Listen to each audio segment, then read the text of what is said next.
What's up, and welcome into Fantasy Baseball. Today, you are listening to this on Wednesday, March 19th. I am Frank Stampfl, joined by Scott White and Chris Towers. Today on the show, we are doing a live 12-team Roto mock draft. Yes, just last week, we had the mock draft mega stream, but a lot has changed since then, and we are entering the biggest draft weekend of the year.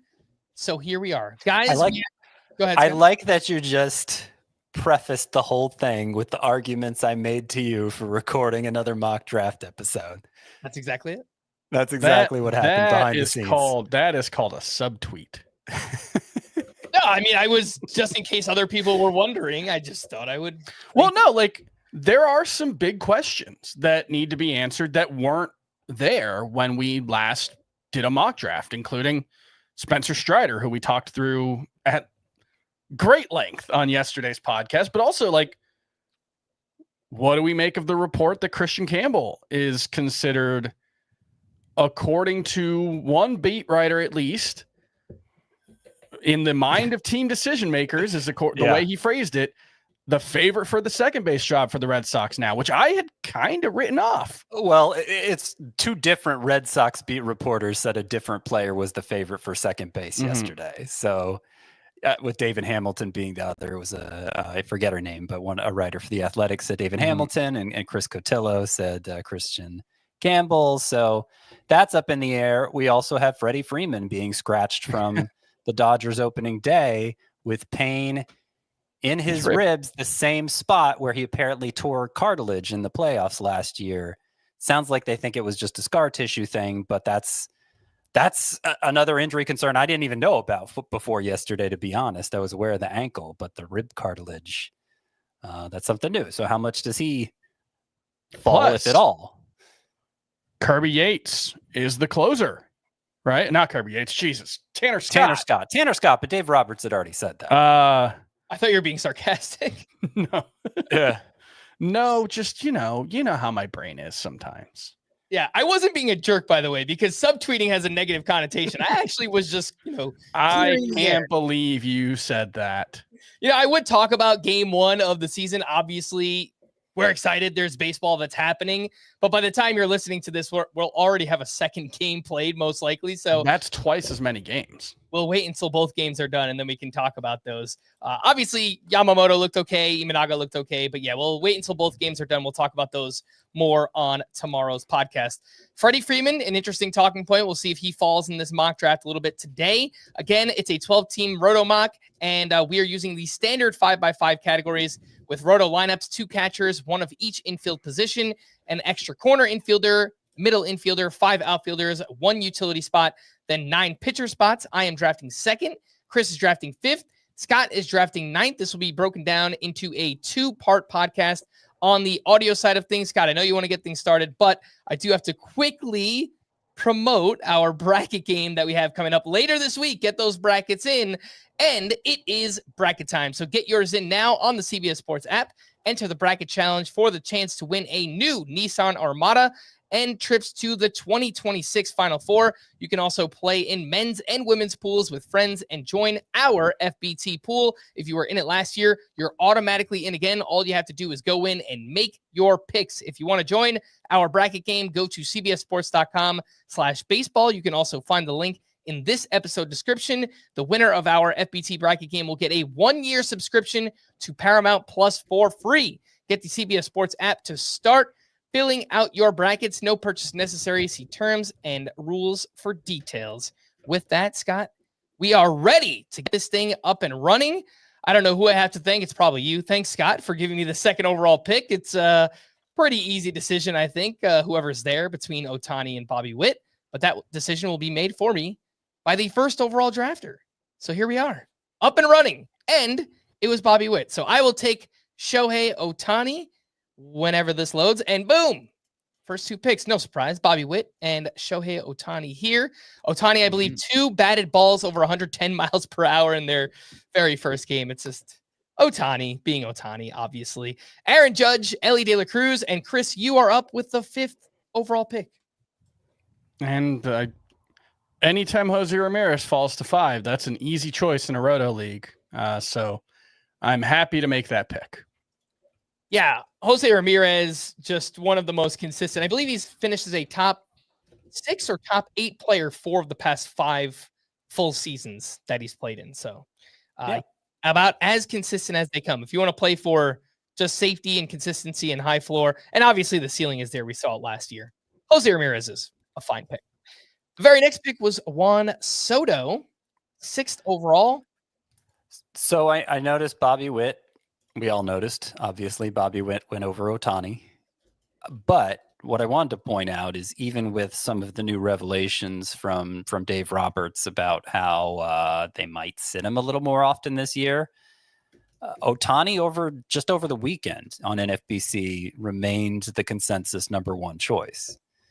And I don't know if I'm surprised by that or not, but I do find it interesting. I'm to the point, really, even before that revelation from Roberts, just with the concerns over the shoulder and the likelihood now stated by himself or by Dodgers management likelihood that he's not going to run as much this year.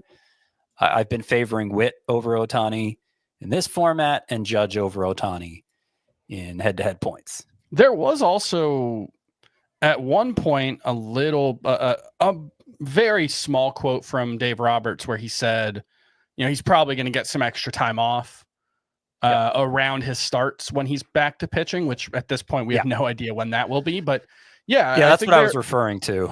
But you're right. We don't know when. At the margins when we're talking about gaps that are as small as the ones between the top 3 players. It shouldn't be enough to drop him to 4th in any league, but it's enough to take Bobby Witt or Aaron Judge over him, I think. And if I had the first pick, I would have taken Bobby Witt, but with the second pick here, I go with Ohtani. And even if he runs a little bit less, I think we could get, 45, 20, something like that. Obviously, still expecting an awesome season. The next couple of picks, Fernando Tatis at 7. That's earlier than we're used to. And then Francisco Lindor. Scott, you are up at 9. Oh, I didn't realize I was up. I'm happy I told you. You are on the clock, blasting in my ears. Should have given it away. Kyle Tucker. I haven't had a chance to take him yet, but he's next up in my rankings. Player with true 5 category potential. He's had a bad spring, which I've noticed has knocked down his ADP slightly over the last weekend.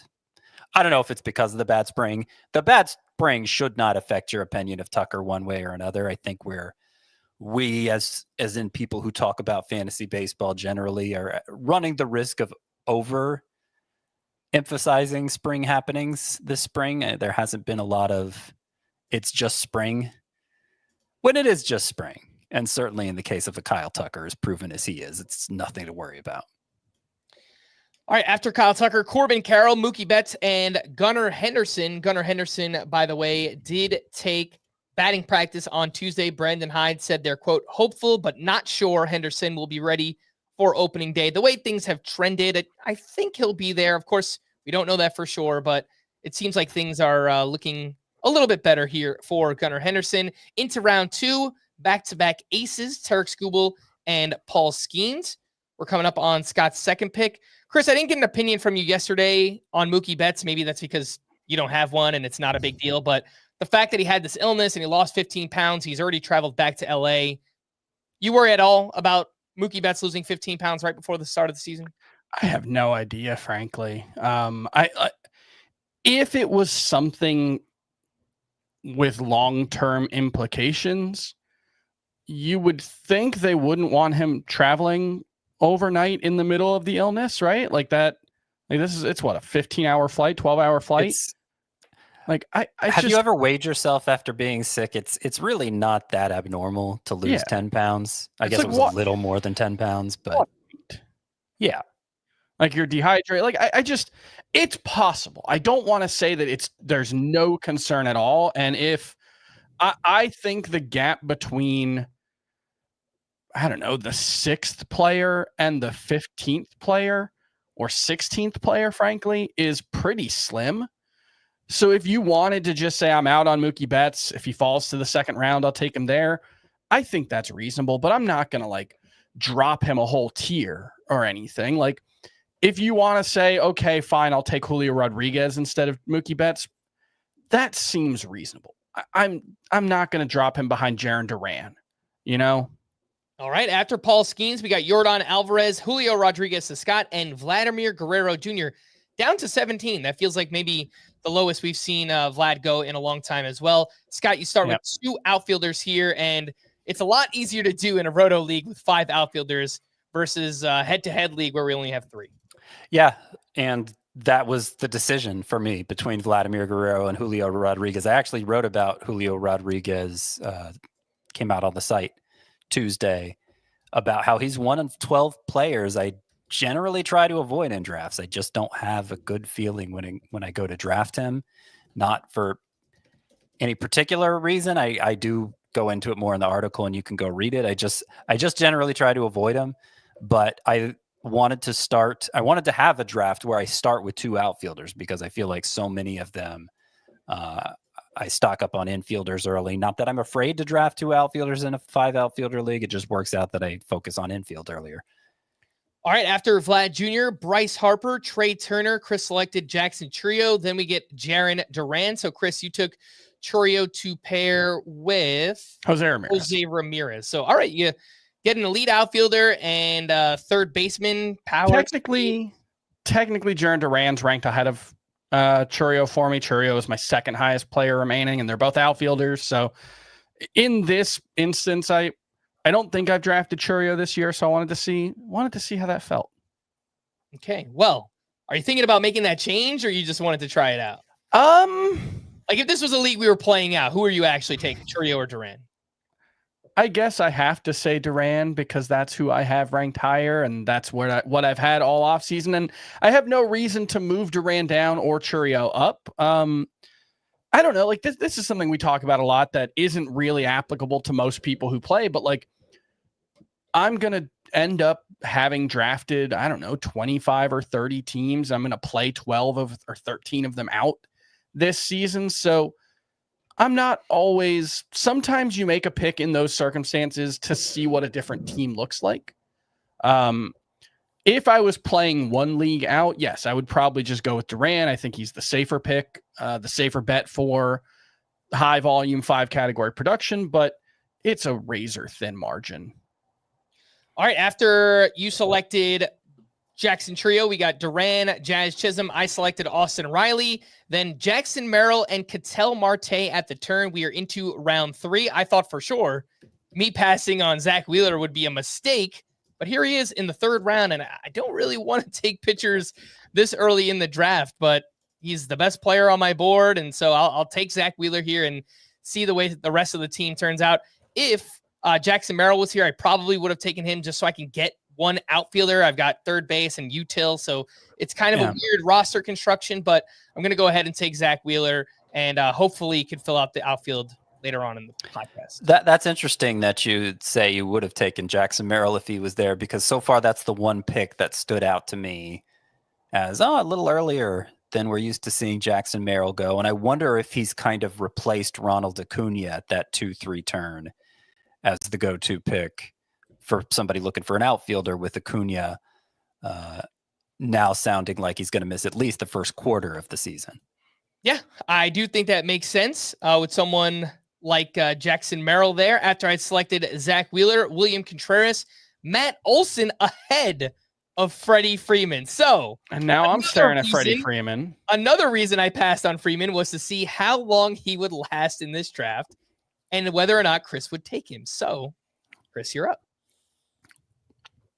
Yeah, I really don't know. I'm gonna do it, and a little rib discomfort. But yeah, I would have done it if he made it to me. I would have done it. Yeah, I don't love drafting a guy who's presently dealing with an injury. Sure, he said has a 75% chance of playing in game 2. So yeah, I don't know. I mean, even if he sits game 2, probably just out of abundance of caution. If I were the Dodgers, I'd probably sit him in game 2. He's got another 8 days between their next game, Right, between the next game that counts. I think the most likely explanation, the way he described it, is scar tissue. And that is one of the explanations the trainer gave him, in which case it's absolutely nothing to worry about. But, some people were already worried about him managing the ankle injury. Wait, but is it absolutely nothing to worry about, the scar tissue, if it's already giving him a problem now? Like, The season that's what scar tissue yet, you know? does. You gotta what, like, tear through the scar tissue, right? And that's painful in the moment, but then it's You've not got like to an get actual through to the other side, is what you're saying. Yeah. Yeah, I don't think that's a big deal. No, I've never, like, scar tissue is always like, oh, it's just scar tissue. That's how it's presented. All right, Scott, you're on the clock. I'll let you make your pick, and we'll come back to you after Freddie Freeman, Corey Seager, Rafael Devers, Manny Machado. So we get the third baseman coming off the board. Devers, last week, slipping a little bit, gets back into spring games. All right, he's back here in the middle of the third round. So perhaps people overall are feeling a little bit better about just Devers being ready for the season, starting as the DH. It seems like things have smoothed over a little bit in Boston regarding Devers and that whole third base situation. Yeah, this Freeman thing, I don't know. It just, the fact that it was something that came up in the World Series and it's a problem now again. Yeah, but if it's scar tissue, that's a normal timeline. And but I don't love it. I mean, I probably would take in the third round, but it scares me a little bit, obviously. It scares me a little bit too. It's worrisome. We don't know that it's scar tissue. I just think that's the most likely explanation. Could be sold a squeeze. I watched a video interview and he brought that up. He said the doctors said it was scar tissue. So give it away. Yeah. Oh gosh, this is Californication. After we said scar tissue way too many times, and that's all I can think about now. After Manny Machado, Scott selected Corbin Burns and then Pete Alonso. So Scott, I feel like this is earlier than usual for you to take a starting pitcher as well. It is, but nobody else was taking starting pitchers, and I thought all of the hitters there were a reach. I considered Pete Alonso because I like filling first base early, but Corbin Burns I think is more valuable than Pete Alonso. That's getting him at 33 feels like something I couldn't pass up. I almost took Burns, but his ADP is closer to 40, so I was hoping he might make it back to me. He did not. No. We are getting a bit of a pitching run here as well. After Pete Alonso, Cole Reagans, Logan Gilbert, and then into round 4, we get Chris Sale, Wyatt Langford, and Garrett Crochet. So yes, the pitchers are coming off the board. And Scott, you are back on the clock. Let me take a quick break. When we return, we'll get your pick right after this.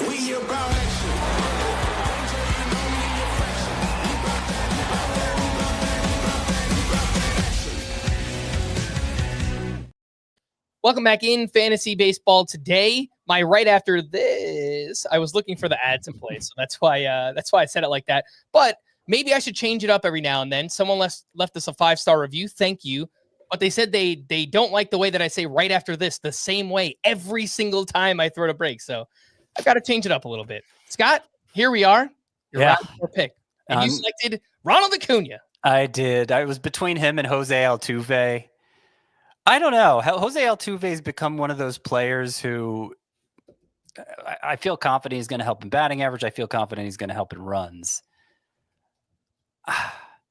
I kind of wonder if 3/4 of a season from Acuna, I guess I'm leaning yes, that 3/4 of a season of Acuna is going to be more valuable than Altuve because some of those totals can only get so high for Altuve.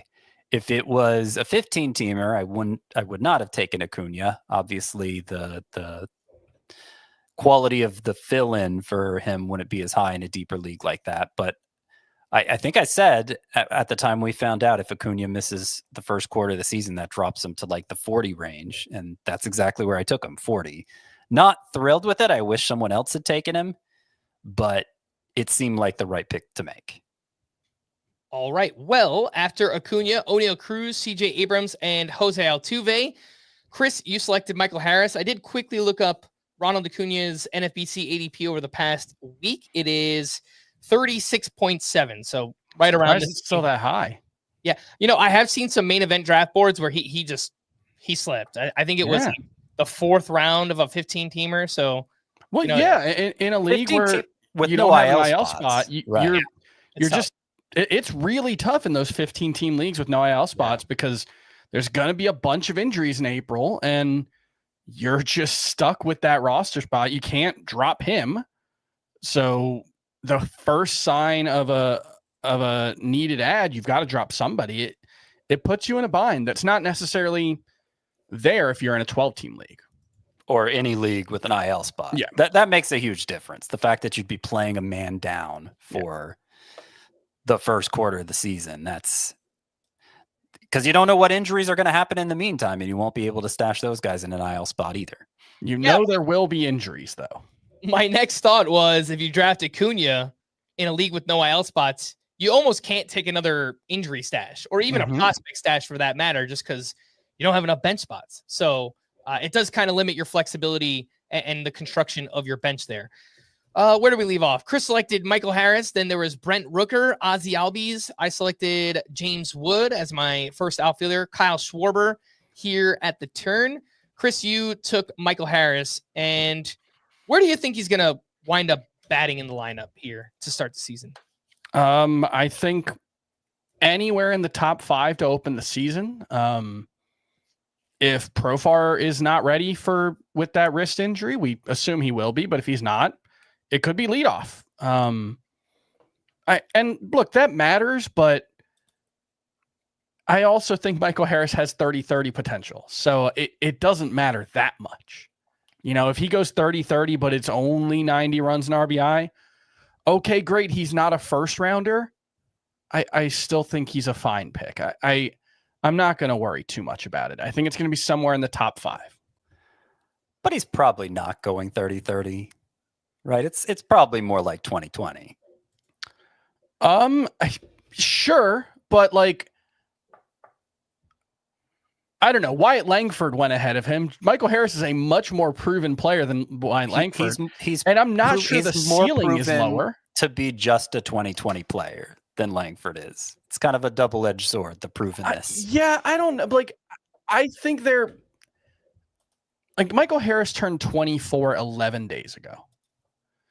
I don't want to say that a 24-year-old who is a proven star caliber player at the major league level can't be better than he's been so far, especially when he's dealt with injuries. His playing time has been I'm just talking what's the likeliest scenario is all. Sure, but if we're comparing him to another player, if we're comparing him to Wyatt Langford, I think the likeliest outcome for Wyatt Langford is he's not as good as Michael Harris has been so far anyway. And we may just disagree on Langford. I think maybe the upside is. I think Wyatt Langford was a lot worse than Michael Harris last year. I don't know if stats bear that out. Because Michael Harris had like a 720 OPS. Yeah, 722 OPS, 264. Yeah, where'd Wyatt Langford end up? Okay, 740. He got there with that big September. Okay, great. Wyatt Langford's better than Michael Harris, I guess. I don't know. I don't think that's what we said exactly. But look, Wyatt Langford almost always goes ahead of Michael Harris. But yeah, I think they're both, round 3, 4, 5 picks somewhere in that range. Catching up on round 5, by the way, we left off with Kyle Schwarber. He was the last pick of round 4. And next up, we had Teoscar Hernandez. I selected Marcus Semien, then Emmanuel Clase, Dylan Cease. Chris took Adley Rutschman, then Devin Williams, Jacob deGrom, and Blake Snell. So, yeah, I took Semien here. He was top hitter left on my board. Well, if Marcell Ozuna if I didn't have Shohei Ohtani, I probably would have taken Marcell Ozuna, but couldn't do that. So no Marcell Ozuna for me. And that means my 5 players so far, I've got Semien, Riley, James Wood, Ohtani, and Zach Wheeler. Feels pretty good. Chris, you took Adley Rutschman. So you get a catcher here, early round catcher. Have you taken a pitcher yet? I have not taken a pitcher. So I've got Adley Rutschman, Jose Ramirez, Freddie Freeman, Michael Harris, and Jackson Chourio. It's pretty awesome. Really good offensive core. And this is different than I usually go. I usually have at least 1 pitcher by now, sometimes 2, sometimes a starter and a reliever. So I want to see, I've got 2 or 3 drafts that I'm playing out left. So I want to see what it looks like if I wait at pitchers, something I haven't done yet. All right, well, I name dropped, and Scott got the gift that keeps on giving. Marcell Ozuna, 57th overall. Let's go Braves, Scott. Yeah, I'm happy with that value. When I saw Schwarber go, because in Roto, Ozuna tends to go before Schwarber. When I saw Schwarber go 48, I was like, okay, there's no way I'm going to get Ozuna. Get him 57. That makes me feel a lot better about the Acuna pick because I think I'm getting a lot of offense there from my 5th round pick in Ozuna. And that is the benefit to having your utility spot open still. I don't know. It's unlikely I would have filled it before this point, I guess. But you said you had blocked him with Rooker, right? You had blocked your utility spot with Rooker. You can only get one of those guys. I have Ohtani. Ohtani, that's it. Yeah. Okay. Yeah. And Chris talks about that a lot. It's like every draft, Chris has Ohtani as a first, second, or third pick. It's utility players always come around and you want to take those guys, but unfortunately you can't because the spot is already blocked. After Ozuna, we got Framber Valdez and Edwin Diaz. Want to bring up the relievers here because lasting until the 5th round of a 12-team Roto League, does that sound right? I feel like maybe we usually get a Clase or a Devin Williams in round 4 of a 12-team Roto League. I think this is closer to right. It's still earlier than I ranked them, actually, because I think a lot of that bleed over from the 15-team leagues where they're so scarce, they get pushed up into round 3. I used the word bleed over too soon, but I think that kind of bleeds over to 12-teamers and artificially inflates them when there's not the same scarcity for saves. Yeah, I agree with that. At the 5-6 turn, we get Wilson Contreras and Jordan Westberg. So, Chris, the rise keeps on rising, keeps on going. Wilson Contreras keeps on rising. That's how I should phrase that. And I think we mentioned the ADP was around like 65, 67, but even here in a 12-team league, granted 2 catchers, he goes 60th overall. Yeah, one thing I did notice, and it's not really relevant for the draft we're doing, but for people who are playing on Yahoo, I did a Yahoo mock draft today, and catchers go so late on Yahoo. The I don't know if it's the pre-built rankings or the ADP, whatever it is, but I was drafting with industry people. It was for Yahoo's content, and like Yainer Diaz was like the 125th pick or something. Yep. It just we pointed that out on the mega stream too. And it's a head-to-head categories league, so like Yainer Diaz might deserve to go that late in a points league, but in a categories league, that was surprising. And Wilson Contreras, I think, was also outside of the top 100. Yainer Diaz, I bring that up because Yainer Diaz has not been drafted in this one. And that is pretty interesting because he is almost, I think over the last week, it has flip-flopped on NFBC. So now Yainer Diaz is technically 3rd behind Adley Rutschman, but it's almost always in quick succession with those two in like the 55 to 60 range. And we're about to have the 66th pick with no Yainer Diaz. So I think that's interesting. Yeah, the past week at NFBC, Adley Rutschman 57th is the ADP and Yainer Diaz at 58.4. So going just after him, we are into round 6. We left off with Jordan Westberg. Then we get Christian Walker, Shota Imanaga, Lawrence Butler to Scott, Josh Hader, Luis Robert. Christian Walker, by the way, it sounds like things have been okay. I mean, we haven't gotten confirmation he's going to be ready for opening day, but this does seem early in the 6th round. I think he probably would have made it back to the 7-8 turn there. Scott, you got Lawrence Butler to go along with I know you just took Marcell Ozuna. I do not have an infielder yet, Frank. So this is uncharted territory for me. 6 rounds in. I have 4 outfielders. I have a utility. I have a starting pitcher. Not a single infielder. That will make for an interesting build. Yeah, I pulled up your team and 4 outfielders through 6 rounds. That's a lot. So I didn't come in here thinking I'm just going to draft outfielders. I'm trying to be unintentional about the position I take. And I think I'm going to have to start being a little more intentional. Obviously, it's just 3 outfielders filled for the first month and a half, 3 outfield spots because Acuna is going to have to go in the IL spot. But no infielders. After Lawrence Butler, Josh Hader, Luis Robert, Tyler Glasnow, and Chris, you selected Anthony Santander. And I could tell while you were making your pick, you had your critical thinking face on. So. I was really struggling with where to go there because I don't really like any of the starting pitchers at the top of the list as like an ace. I just think there's too many workload concerns about the top guys left. But I wasn't sure. Like I thought about Yainer Diaz. I don't know if I've seen a 2 elite catchers draft. And part of my thought process here is because of the mild uncertainty about Freddie Freeman, I do think I need to be a little bit more intentional about my offense and make sure that, already, because I've got Freddie Freeman, I've got Jackson Churio, I've got Michael Harris, I've got Adley Rutschman. I need to be cognizant of power. Like, I feel really good about the batting average of that team, but I think power, Jose Ramirez, probably the best power hitter on my team, but he's probably more like a 30 to 35 homer guy than he was last year. So that's why I went with Anthony Santander. But a part of me continuing to hammer offense here is, one, I don't love the pitchers. Like, I don't think Yoshinobu Yamamoto or Michael King can be the anchor that I want for a pitching staff.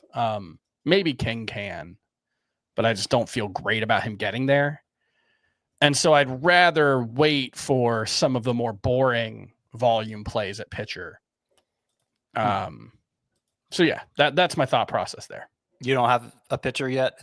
I do not have a pitcher yet. Okay.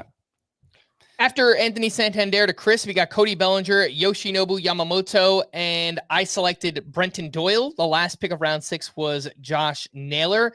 Yamamoto, by the way, in their opening game, 5 innings, 1 run, 4 strikeouts. I thought he looked really good. Had 11 whiffs on 72 pitches. The splitter was... Yeah, the splitter was awesome. Disgusting. I mean, I saw a strikeout of Matt Shaw, which...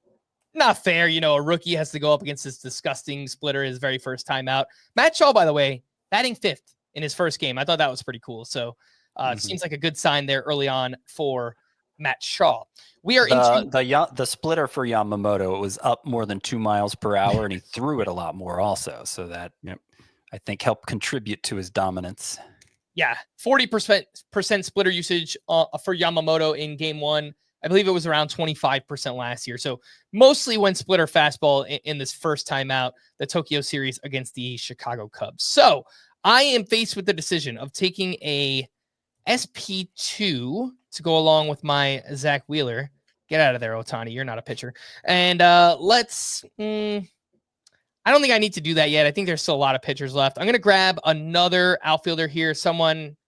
you guys know I love him. I always take Seiya Suzuki. I try to get him as often as I can. And my offense at this point, I've got Semien, Austin Riley, Brenton Doyle, James Wood, Seiya Suzuki, Ohtani, and then Zach Wheeler. So after taking Wheeler in round 3, I did just want to load up on a bunch of bats after that. And I feel like it's kind of coming together. So I like it so far. Now, I don't want to alarm you, but Seiya Suzuki has a 0 OPS this season.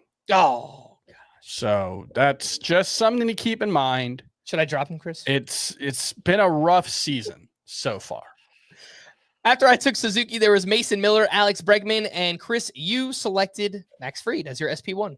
Yeah, I think he's very undervalued. Based on ADP, I probably could have waited 2 more rounds to get him, but Fried ahead of Michael King? I did take him ahead of Michael King. Yeah, that was surprising to me.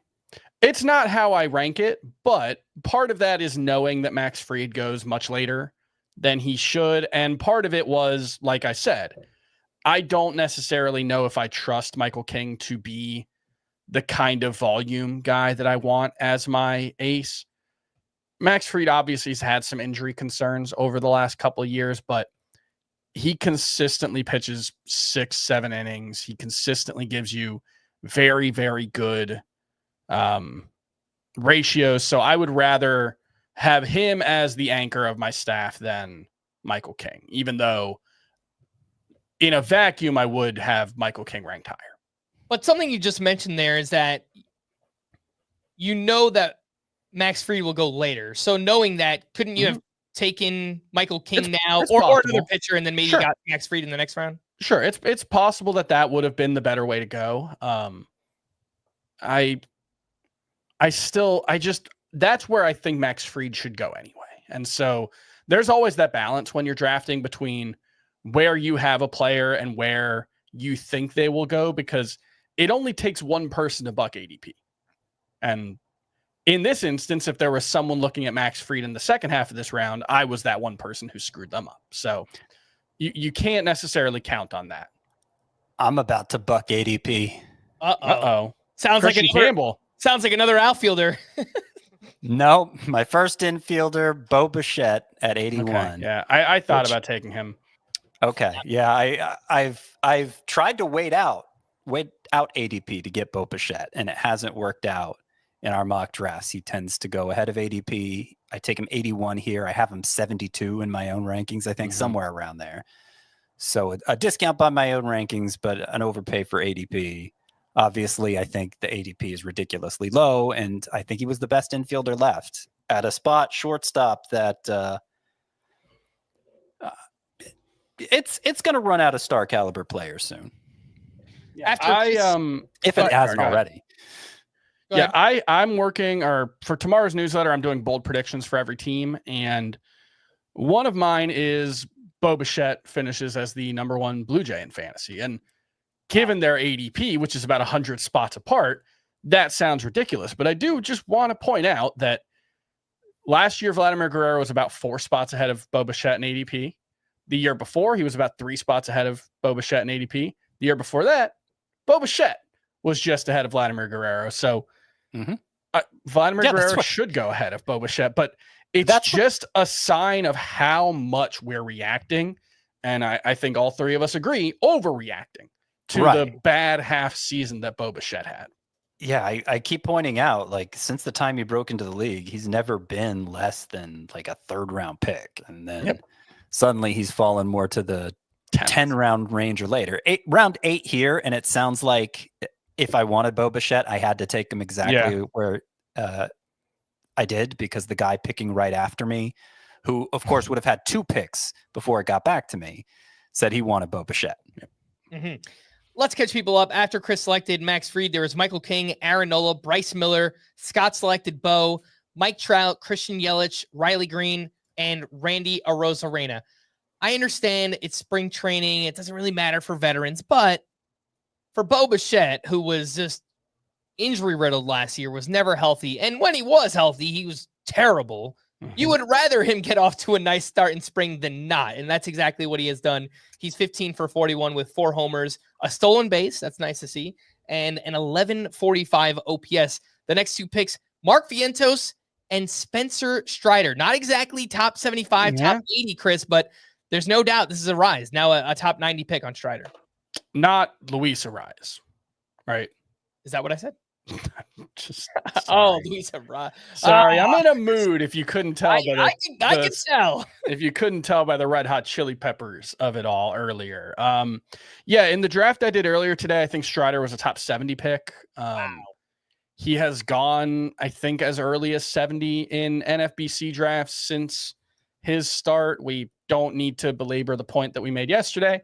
I will not be pushing him back up that high, but I understand why other people will. It's just not the move I will be making. And if you want to say y'all draft scared, we have been accused of that before.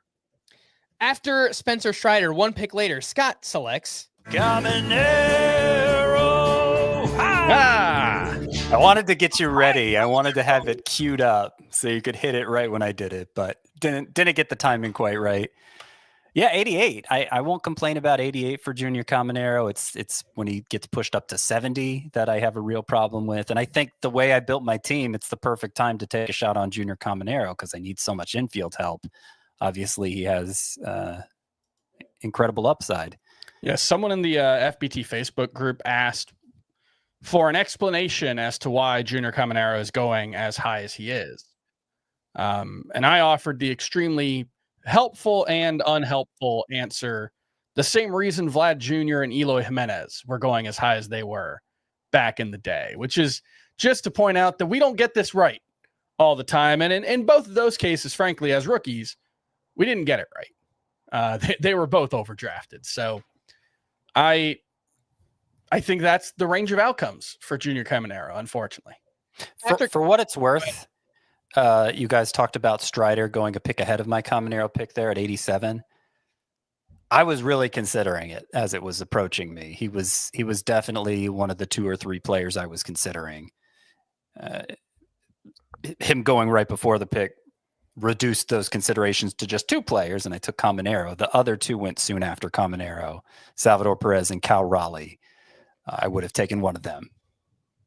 After Scott selected Junior Caminero, we got Brian Reynolds, Salvador Perez, Cal Raleigh, Raisel Iglesias, followed by Spencer Schwellenbach. For those watching on YouTube, if you saw me throw my head back in anguish, that was because Spencer Schwellenbach got taken, and I am sad that he is gone. And by the way, there have been 13 drafts at the NFBC over the past 2 days that have finished or have been completed in the past 2 days.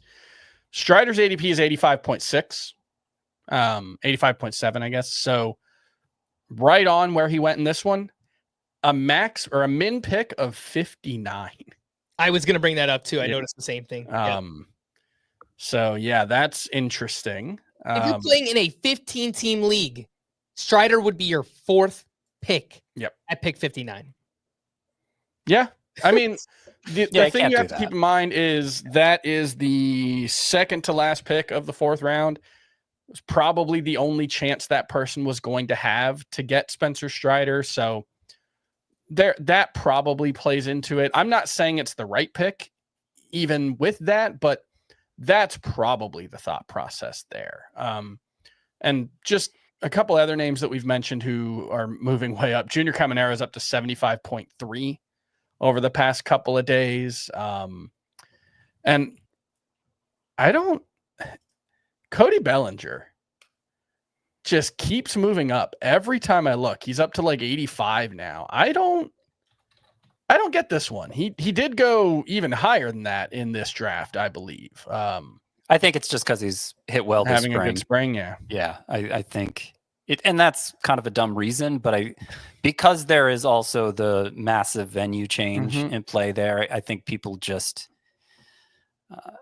seeing is believing, you know. Yeah, and he is playing effectively in that venue because they're playing at Steinbrenner Field. It's not for me, but I understand. After Schwellenbach, we got Bailey Ober. I selected Pablo Lopez. I think he was maybe the second or third top player on my list the previous turn, and he made it all the way back. 95th overall. That feels... I don't ever take Pablo Lopez. Frankly, I think he's kind of Aaron Nola-y, but I mean... Yeah, the ERA is going to be a little higher. 95th overall. I'll do that every time on Pablo Lopez. Yeah. It's a fine price. I did put Pablo Lopez as one of the 12 players that I just really have no interest in drafting, which isn't the same as calling them busts. It's just, I really don't want to have to take him. I don't know that Pablo Lopez's line is going to look that different from Seth Lugo. You make the Nola comparison, and a lot that's more fine. A lot less. Well, he had 1 year where he had a lot more strikeouts. I guess he had 2, 2021 and 2023. But for the most part, he's been... he was less than a strikeout per inning last year, right? No, he was over a strikeout per inning. Okay, but he's in recent years, he has had years where he's less than a strikeout per inning. Yeah, but since he's joined the Twins, the strikeout rate has been a lot better. So, look, it's my SP2 to go with Zach Wheeler in round 8. I obviously have no issues with that. The last pick of round 8 was Logan Webb. Into round 9, George Kirby, Vinny P. Baby. Followed by Dylan Cruz, Jason Dominguez, so some young outfielders there. Willie Adames, Justin Steele, Roki Sasaki, and Hunter Green. So this feels a little bit earlier than we're used to on Dylan Cruz and Jason Dominguez, but 5 outfielder league. I guess, if you want some power speed combination, you can talk yourself into that. And Chris, you selected Willie Adames. And a player I never really draft. I believe you only have one starting pitcher, right? Through 9 picks? One starting pitcher, yes. I was a little surprised you took Iglesias last round over Pablo, because I feel like Pablo's a player you usually draft. I don't think I've drafted Pablo very often this season. I'm not opposed to it. I think he's a nice high floor stabilizer, and he definitely would have been among my options. But I think there are enough similar-ish pitchers who should make it back the next time around that I didn't feel the need to put him out there. All right. After Roki Sasaki, there was Hunter Green, Tristan Casas went to Scott, and Ryan Helsley.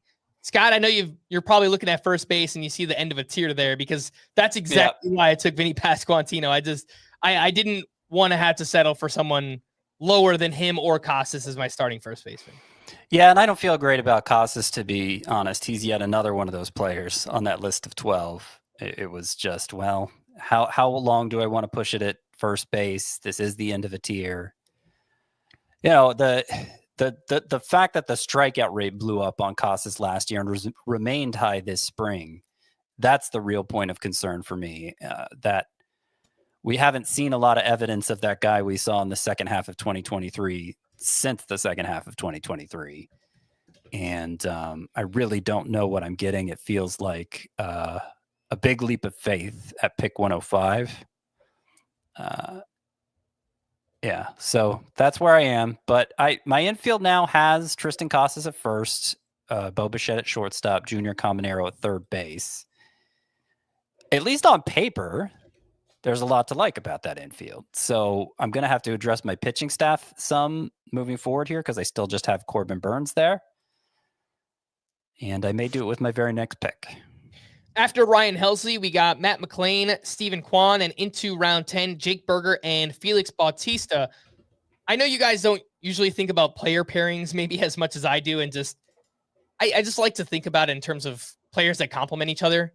But Chris, if you're going to take Stephen Kwan, doing it with Jake Berger kind of feels like it makes sense, right? Like you get that great batting average base, you get runs scored, maybe you get 15 to 20 steals, but maybe only 10 home runs. But if you pair that with Berger, it makes a lot more sense.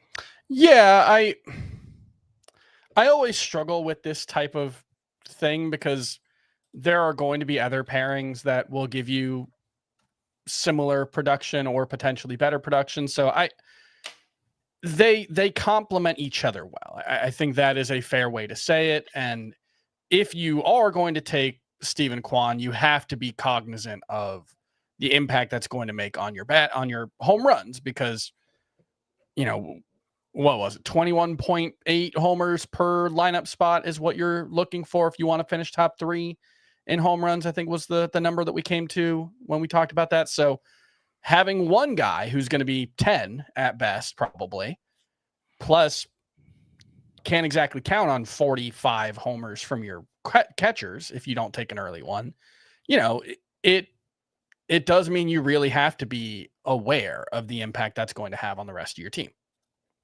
All right. After Jake Berger, we got Felix Bautista, Freddie Peralta, Joe Ryan, and then Will Smith. Scott, you selected Joe Ryan as your SP2 here in round 10. I know yesterday we talked about the velocity was down quite a bit, over 2 miles per hour on all of his pitches. Does that worry you at all here taking him in round 10? Not zero, but like I said yesterday, with veteran pitchers who obviously have roster spots, if the team isn't expressing concern over the velocity, it's probably not a real concern. It's probably just them getting in their reps. We saw with Shota Imanaga, remember his last spring start, his velocity was down more than 2 miles per hour.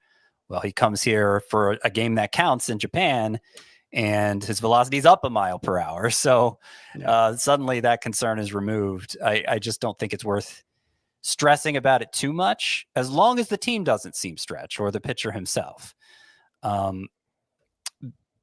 I'll also note in Joe Ryan's case, there's the added detail that the velocity he's been working at this spring, he has worked at in the past, and he's had good performances like that. I mainly like Ryan because he's a great source of whip, regardless of how everything else works, and that's mainly what I want to make sure I bolster here with my early pitcher picks. Yeah, I think you can be a little concerned that like the big strikeout rate jump from last year may not carry over. Although actually, was the strikeout rate higher in 2023? It might have been. So yeah, I don't know. Maybe he gives something back, right? Like the ERA was super volatile. He gave up a lot of home runs in 2023. He had huge strikeout rates. So maybe it just makes him a little more volatile, but I think it's fine overall. Yeah, he was 11K per 9 in 2023. This is Joe Ryan we're talking about, 9.8 per 9 last year. He has yet to have a year where it was a strikeout per inning or less. Yeah. All right, catching people up on picks. After Will Smith, the catcher, we got Sandy Alcantara. Sandy? Tell me about it, stud. Followed by Isaac Paredes, Luis Castillo to Chris, Andres Munoz, Bryce Terang. I selected Sonny Gray. Then at the turn, we got Matt Chapman and Ryan Walker. So what is there, a Giants fan in here? Come on. I will go ahead and take Scott's favorite closer this season, Yohan Duran. As I see the right top after my closer. actual favorite closer this season. I was thinking about taking Ryan Walker with my pick just a couple of picks ago, but I figured I would get one of these two closers, and I have them in a similar tier. I know, Scott, you feel differently about that, but I'm okay with Duran as my first closer, and so I took Sonny Gray. Back-to-back pitchers. We'll see if I regret passing on some bats here at the 10-11 turn. Maybe I should have continued building that out, but I think now through 11 picks, I have 4 pitchers and 7 hitters. That's probably okay. Next couple of picks after Duran, there was Xavier Edwards, JT Realmuto, Zach Gallen, and Brandon Nimmo. So, Chris, you go back-to-back pitchers here with Castillo and Gallen. You didn't take your first starter until round 7 with Max Fried. Mm-hmm. And all of a sudden, you've got Fried, Castillo, Gallen, and Raisel Iglesias. Man, there are a lot of really interesting picks happening here. The fantasy baseball world's least favorite pitching staff right here on my team. Everybody seems to hate Luis Castillo and Zach Gallen. I think Max Fried is being way undervalued, but I'm okay with these boring veterans at the top of my rotation. I will need to target some upside guys for strikeouts, especially because, we know Fried, Castillo, probably more like a strikeout per inning guy. Gallen probably too, but I'm okay with that for waiting on pitcher. After Gallen, Brandon Nimmo at 126th overall, then Luis Garcia and Adolis Garcia. So there you go, back-to-back Garcias. And this is earlier than we're used to seeing Brandon Nimmo. He had been falling down draft boards. He was back playing in the outfield on Monday, I believe. So that's a good sign. Some positives finally. Right. It seems like everyone's becoming a lot more sanguine about Nimmo, just seeing him out there. And I can't remember the last time we saw Nimmo go before the player I'm about to take, Ian Happ. Yes, another Ian Happ's falling. But there's no reason Ian Happ should. It's kind of amazing to me Ian Happ's still here, so I'm going to take advantage of that. Also, the fact that at the end of round 10, so this was about 11 picks ago at this point, Bryce Terang, that raised an eyebrow for me. Yeah. With him having actual difficulties throwing. The shoulder doesn't sound like it's a bad injury, but he was having trouble throwing with it. And so I wonder if it's going to turn into something more, but we didn't see him slide at all. He goes to pick 118. I did see today that they did say he's going to be their everyday or opening day second baseman. So I wonder if this shoulder is more, we were thinking about playing him at shortstop, but that's probably not a viable option, but he can play second. I wonder if that's what it is. I did read it contributed to that decision, but I'm thinking, is there a chance he goes on the IL with this? Well, and he's not a player with a huge margin for error. Right. You're only drafting him, I think, expecting strike or stolen bases. Last year, he only scored 72 runs, right? It was a really low number. So you can't necessarily depend on Bryce Terang for anything except those stolen bases. I think he truly is a one category guy. After Scott selected Ian Happ, we got Robbie Ray in round 11. I got my tight pants on. Shout out to Robbie Ray, currently pitching while we're doing this mock draft. 5 shutout innings. Nope, I lied. 5 innings, 2 hits, 1 unearned run with 2 strikeouts. So not the gaudy strikeout lines that we're used to seeing from Robbie Ray, but he has had a spectacular spring. I believe he still has not walked a player this spring, and that has been pretty. If he doesn't have one today, then he hasn't. Yeah. Yeah, that's been a great development from Robbie Ray. I updated my rankings here on Tuesday. I moved them up to SP 37. It's not high enough, man. I have big FOMO on Robbie Ray. To me, feels like could be this year's Chris Sale, the guy going outside or right around 130. That if everything works and he could stay healthy and you talk yourself into it, we could just get a Cy Young caliber season. It's got to get at least one share. It's I got FOMO right now on Robbie Ray. After him, we got Shane O'Mac. Here comes the money. Here we go. Money talk. Here comes the money. Shane McClanahan, followed by Robert Suarez, and we're into round 12. Tanner Scott, who picked up the save in game 1 there between the Dodgers and Cubs, followed by Jeff Hoffman, Victor Robles, Hunter Brown, and Ryan Presley. So bit of a closer run here, Scott, and mixed in, you got your SP3 in Hunter Brown. Yeah, I've never drafted Hunter Brown, so that was interesting. He seemed clearly like the best starting pitcher on the board. He doesn't really fit in with my whip plan, though he's one of those players like it was a tale of 2 seasons within a season. So if he's more the guy that we saw at the end who was dominating, then I'm less concerned about the whip there. I wonder if I should have taken a closer instead. To be honest, this draft is moving so fast, I'm having trouble keeping up with just the crossing out of names here. And I'm sure you're having trouble keeping up with the reading off of names, Frank. It's a very fast-moving draft. Yes, indeed. After Presley, there was Brian Jerks and Profar, and Chris, you are up. You again, you have the face of anguish and decision. I was gonna take Brian Wu. I think I could use a little bit of whip stabilization. He's the best one out there. That's who I was considering instead of Brown. I don't know why I took Brown. Now I really don't love the hitters who are available, but I don't really want to take another starting pitcher. This is kind of a real Chris's choice here. But I am going to go with a pitcher, one who had a very good whip last year and who I do think will be good this year and is being undervalued. That's Jack Flaherty. Continuing the theme of drafting pitchers that your typical fantasy baseball analyst and player this year will absolutely hate. Not us. Not us. Well, you hate Luis Castillo. I do. He is on the list of 12. He's the headline. To avoid. Yeah. He's the big name on your players I hate column. He and Kodai Senga were the co-inspirations. Kodai Senga remains available in this draft. All right. After Chris selected Jack Flaherty, Tanner Bybee. So we are getting a bunch of starting pitchers going here. Time for the monologue to figure out what I'm going to do. It just feels like a not great range of hitter.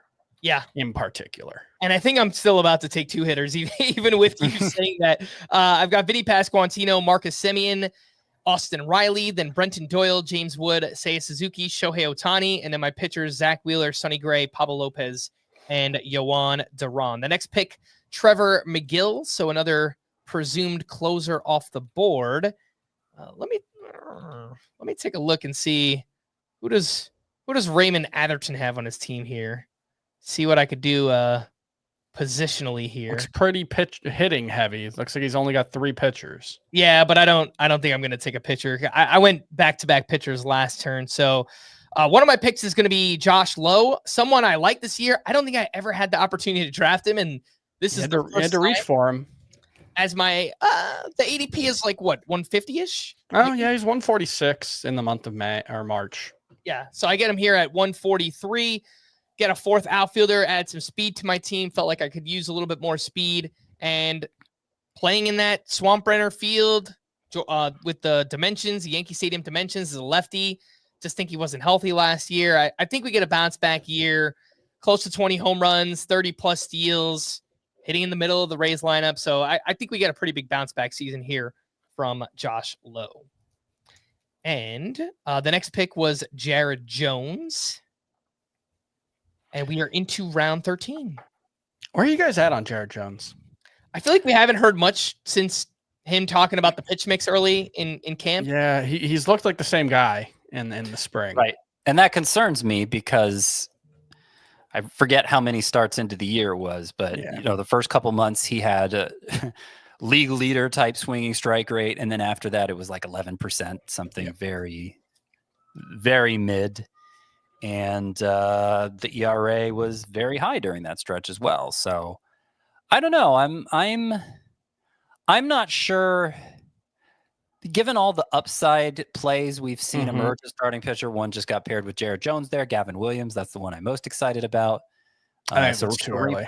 Raymond's not according to my rankings. I've moved Gavin Williams actually just ahead of Jared Jones in my rankings. So Raymond Atherton pairs those two. And what I was going to say with Gavin Williams being the prime example of this is with all the upside plays we've seen emerge at starting pitcher this spring, I don't know that Jared Jones stands head and shoulders above them, and yet his ADP is head and shoulders above them. Yeah, so the next couple of picks, as you mentioned, Gavin Williams. I took Shea Langoliers, then Eugenio Suarez. Is that what elicited a gasp from you, Chris?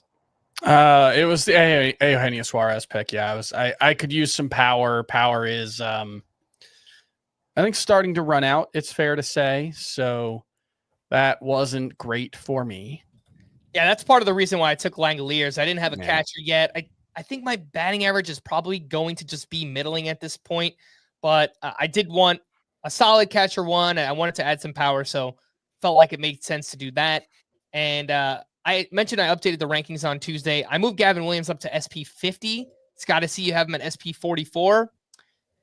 The three names I have just ahead of him, Brandon Pfaadt, which I know you guys do not agree with at all, but Spencer Arrighetti and Kodai Senga. Yeah, I'm moving Gavin Williams ahead of all of those. So Gavin Williams is higher than 44 for me. It's just not reflected on the rankings page yet. Gotcha.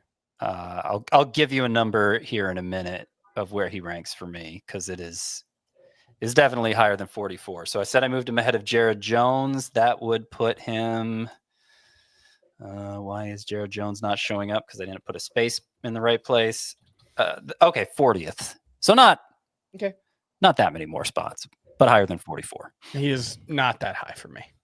After Kodai Senga, Chris, you selected Michael Toglia, then Nico Horner, and Pete Crow Armstrong. So this does feel early for Michael Toglia, Chris, but you said you were looking for power, and he should deliver that. And it's just the top hitters on my board are just not going to hit for very much power. Like, we were getting close to where I have Pete Crow Armstrong ranked, but I just didn't have very much interest in him. It doesn't really fit what I needed for my team, but Michael Toglia does, because he, even in well under full-time playing, he had 25 homers last season, stole 10 bases as well. It's just the batting average question. Is he going to be, I think he can be fine. It's an open question whether he'll be actively detrimental, but I think I have enough batting average cushion here, and I needed power that I could afford to make that play. All right. After you selected Toglia, there was Nico Horner, Pete Crow Armstrong, Elliot Ramos, and Scott, you selected Seth friggin' Lugo. Yeah, I should have selected somebody else. What?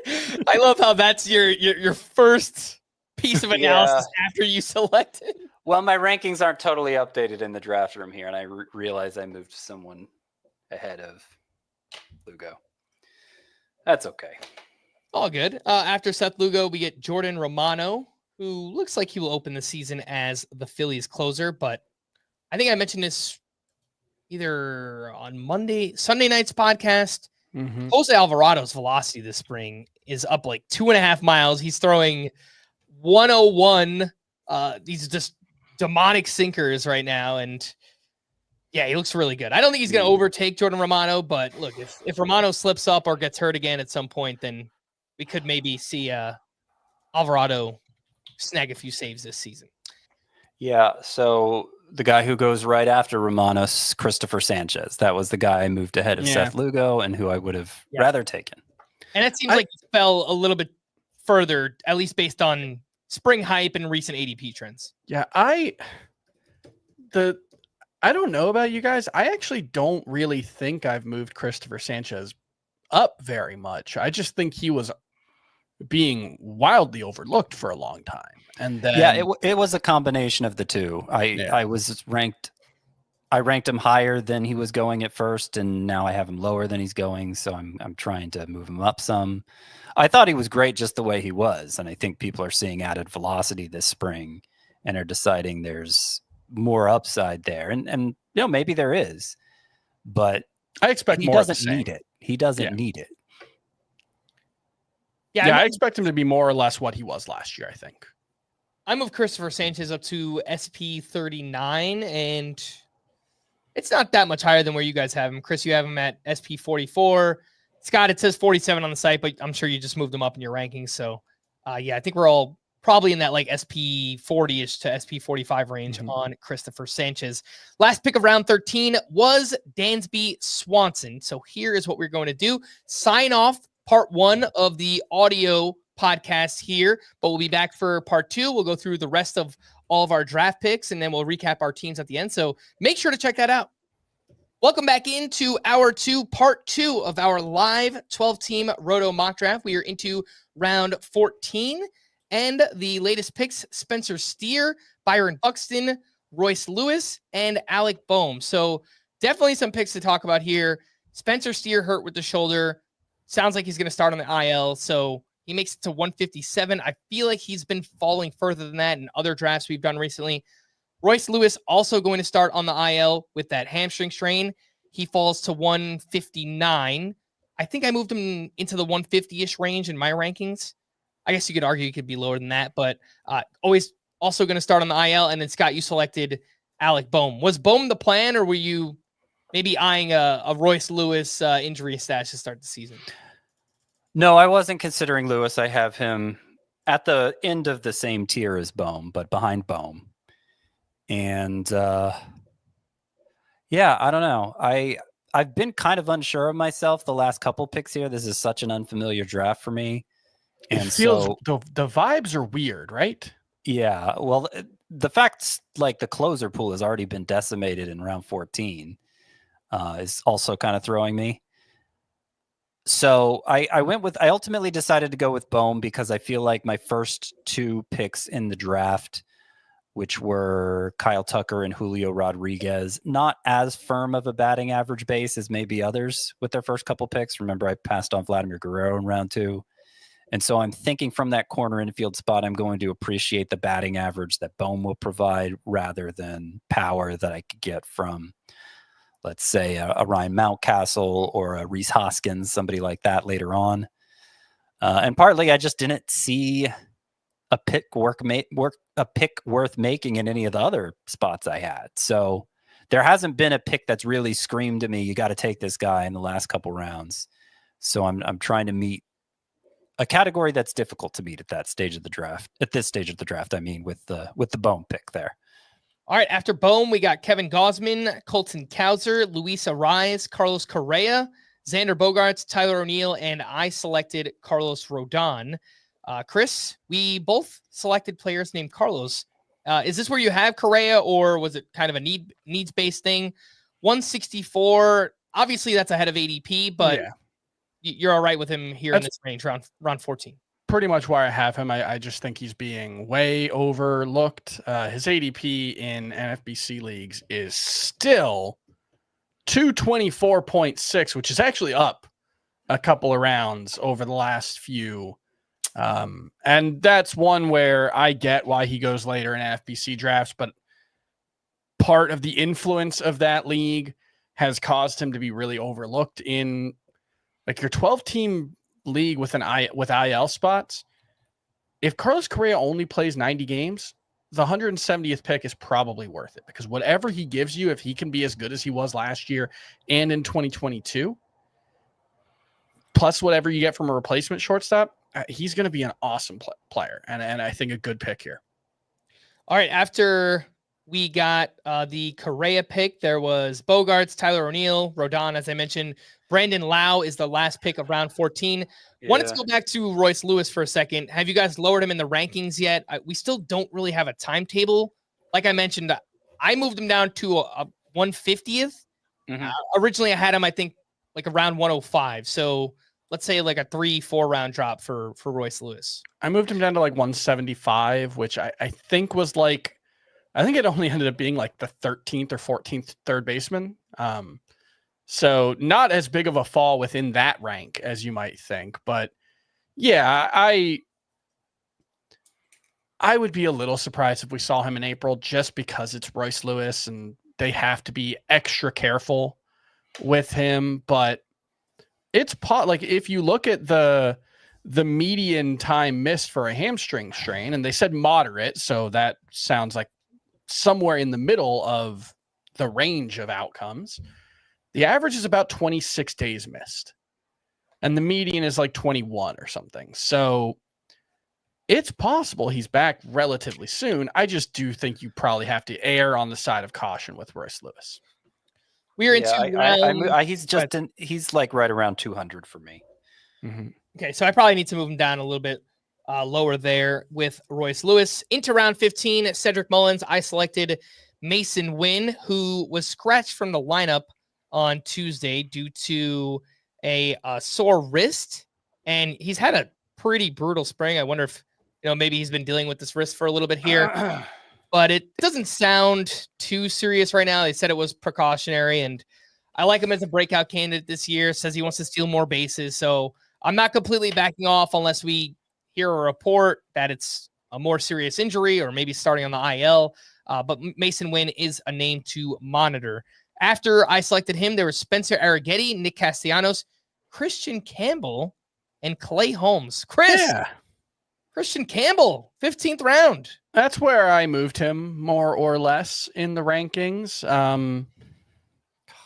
It'll either be the right spot or way too high, depending on if he actually does make the Red Sox. But I don't know, man. Everything, like his numbers in spring aren't good. It's like a 500 OPS, but every indication is that they're still very happy with what he's done. He was good in the breakout game, which doesn't count.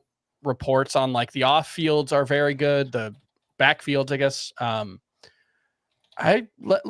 Let's take this report at its word that he's going to be on the opening day roster. Let's see. Where would you guys rank him if he was 100% certain to be in the opening day lineup? Who are we talking about? Christian Campbell. Oh, I think top 200 pick. Yeah. I think he has to be. Probably behind Shaw, though, who hasn't been drafted. Yeah, that's fair. And I don't know. I think you would have him behind Shaw if we knew for sure Campbell was going to be in the everyday lineup. Yeah. Okay. Yeah, I have Shaw a spot ahead in my prospect rankings, and I feel more comfortable with the way he's performed this spring that he's going to hit the ground running. Like I know there's this narrative from among those in the Red Sox beat that Campbell's look better. Well, the performance really hasn't been better. He stopped striking out so much, I guess, but he's still not actually getting hits. Mm-hmm. After Campbell, we got Clay Holmes, Pete Fairbanks, Ezekiel Tovar, Bryson Stott to Scott. That's fun. Ronaldo Lopez. Scott, how you doing, man? Because I heard a few gas in there and gasps and I'm frustrated. You're I mean, a lot of it's just the draft is moving so fast, and I can't. I look at my sheet here and see, oh, this guy's available, but I don't really think he's available, so I have to go in and check, is he really available? And so I kind of feel like I'm struggling to keep my head above water here. And then the other aspect is this, man, he ends up taking Jackson Holiday. I thought I had to take Bryson Stott now and I could pair him with Jackson Holiday later. I may be paying a little too much attention to ADP is the other thing, because this draft isn't following ADP that closely. We're in the throw ADP out of the window. I was just going to say phase of the process. We have all these kind discussions. Of been through the whole draft, but you're right. But that's what I'm saying is that what ends up inevitably happening every year, and it's true in football, it's true in basketball, it's true in every sport in fantasy, is we have all these discussions for months and months and months about this is what ADP says, and that's a reach, and that's a steal. And then the last week before the season, that stuff just kind of gets thrown out of the window, and people just go get their guys. And this has been a go get your guy draft. Yeah, certainly has. After Scott selected Bryson Stott, Ronaldo Lopez, Jackson Holiday, Jackson Joe, back-to-back Jacksons, nice. And into round 16, the first pick was Austin Wells, who sounds like he will lead off against right-handed pitching for the New York Yankees. And the next pick was Logan O'Hoppe. Might have been an auto pick. I don't know if you want to check in on that one, Scott. Yeah, I'll check on that. See if he wants to stick with that pick here. But Chris, we are seeing some pitching risers here. The previous round or so, Clay Holmes and Jackson Joe both going in round 15. Yeah, Holmes, I think this is a little bit earlier than he's going to go, but not far off, right? Like I think this is where we have mostly moved him in our rankings. His ADP is still outside of the top 200, but it's very close. And yeah, once you're in this part of the draft, the error bars on ADP are like 30 or 40 picks wide. You know, like if you take someone 40 picks ahead of their ADP with the 170th pick, depending on what you needed and who you like, that might be fine. Yeah. I will say Jackson Jobe. I don't know. I don't care for Joe. I don't know how I feel about him, and I wrote about this in my rankings risers piece earlier this week. I wrote about 5 or 10 players who are rising the rankings, 5 who are dropping, and Jobe was the one who I can't figure out what I want to do with, because every time I watch him, the stuff looks awesome, and every time TJ Stats or Lance Brozdowski or any of those super smart guys post about him, it's like, this looks like one of the most talented pitchers in the league. And there have not been any strikeouts, and he's given up 3 home runs, and there's been walks, and he's getting no whiffs. And so it's just like, clearly the talent is there. And then he's talked about this. There was a piece in Fangraphs earlier or on Sunday, I think, where he talked about like the stuff he believes in his stuff. He thinks like, there was a quote when he faced Vladimir Guerrero where he said, "Here's my stuff. If you can hit it, great, but I don't think you can." But he was also like, now it's about learning the sequencing and when to throw certain pitches. And like, maybe that's just what it is. And maybe that's why the numbers this spring aren't what they should be. But I'm also not 100% certain that Jackson Jobe is going to be in the rotation at this point. You know, yeah, I actually think it's less likely he will be than that. How do I want to?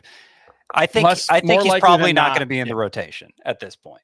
Yeah, because he just hasn't gotten it done, and he himself expressed concerns about his ability to put away batters.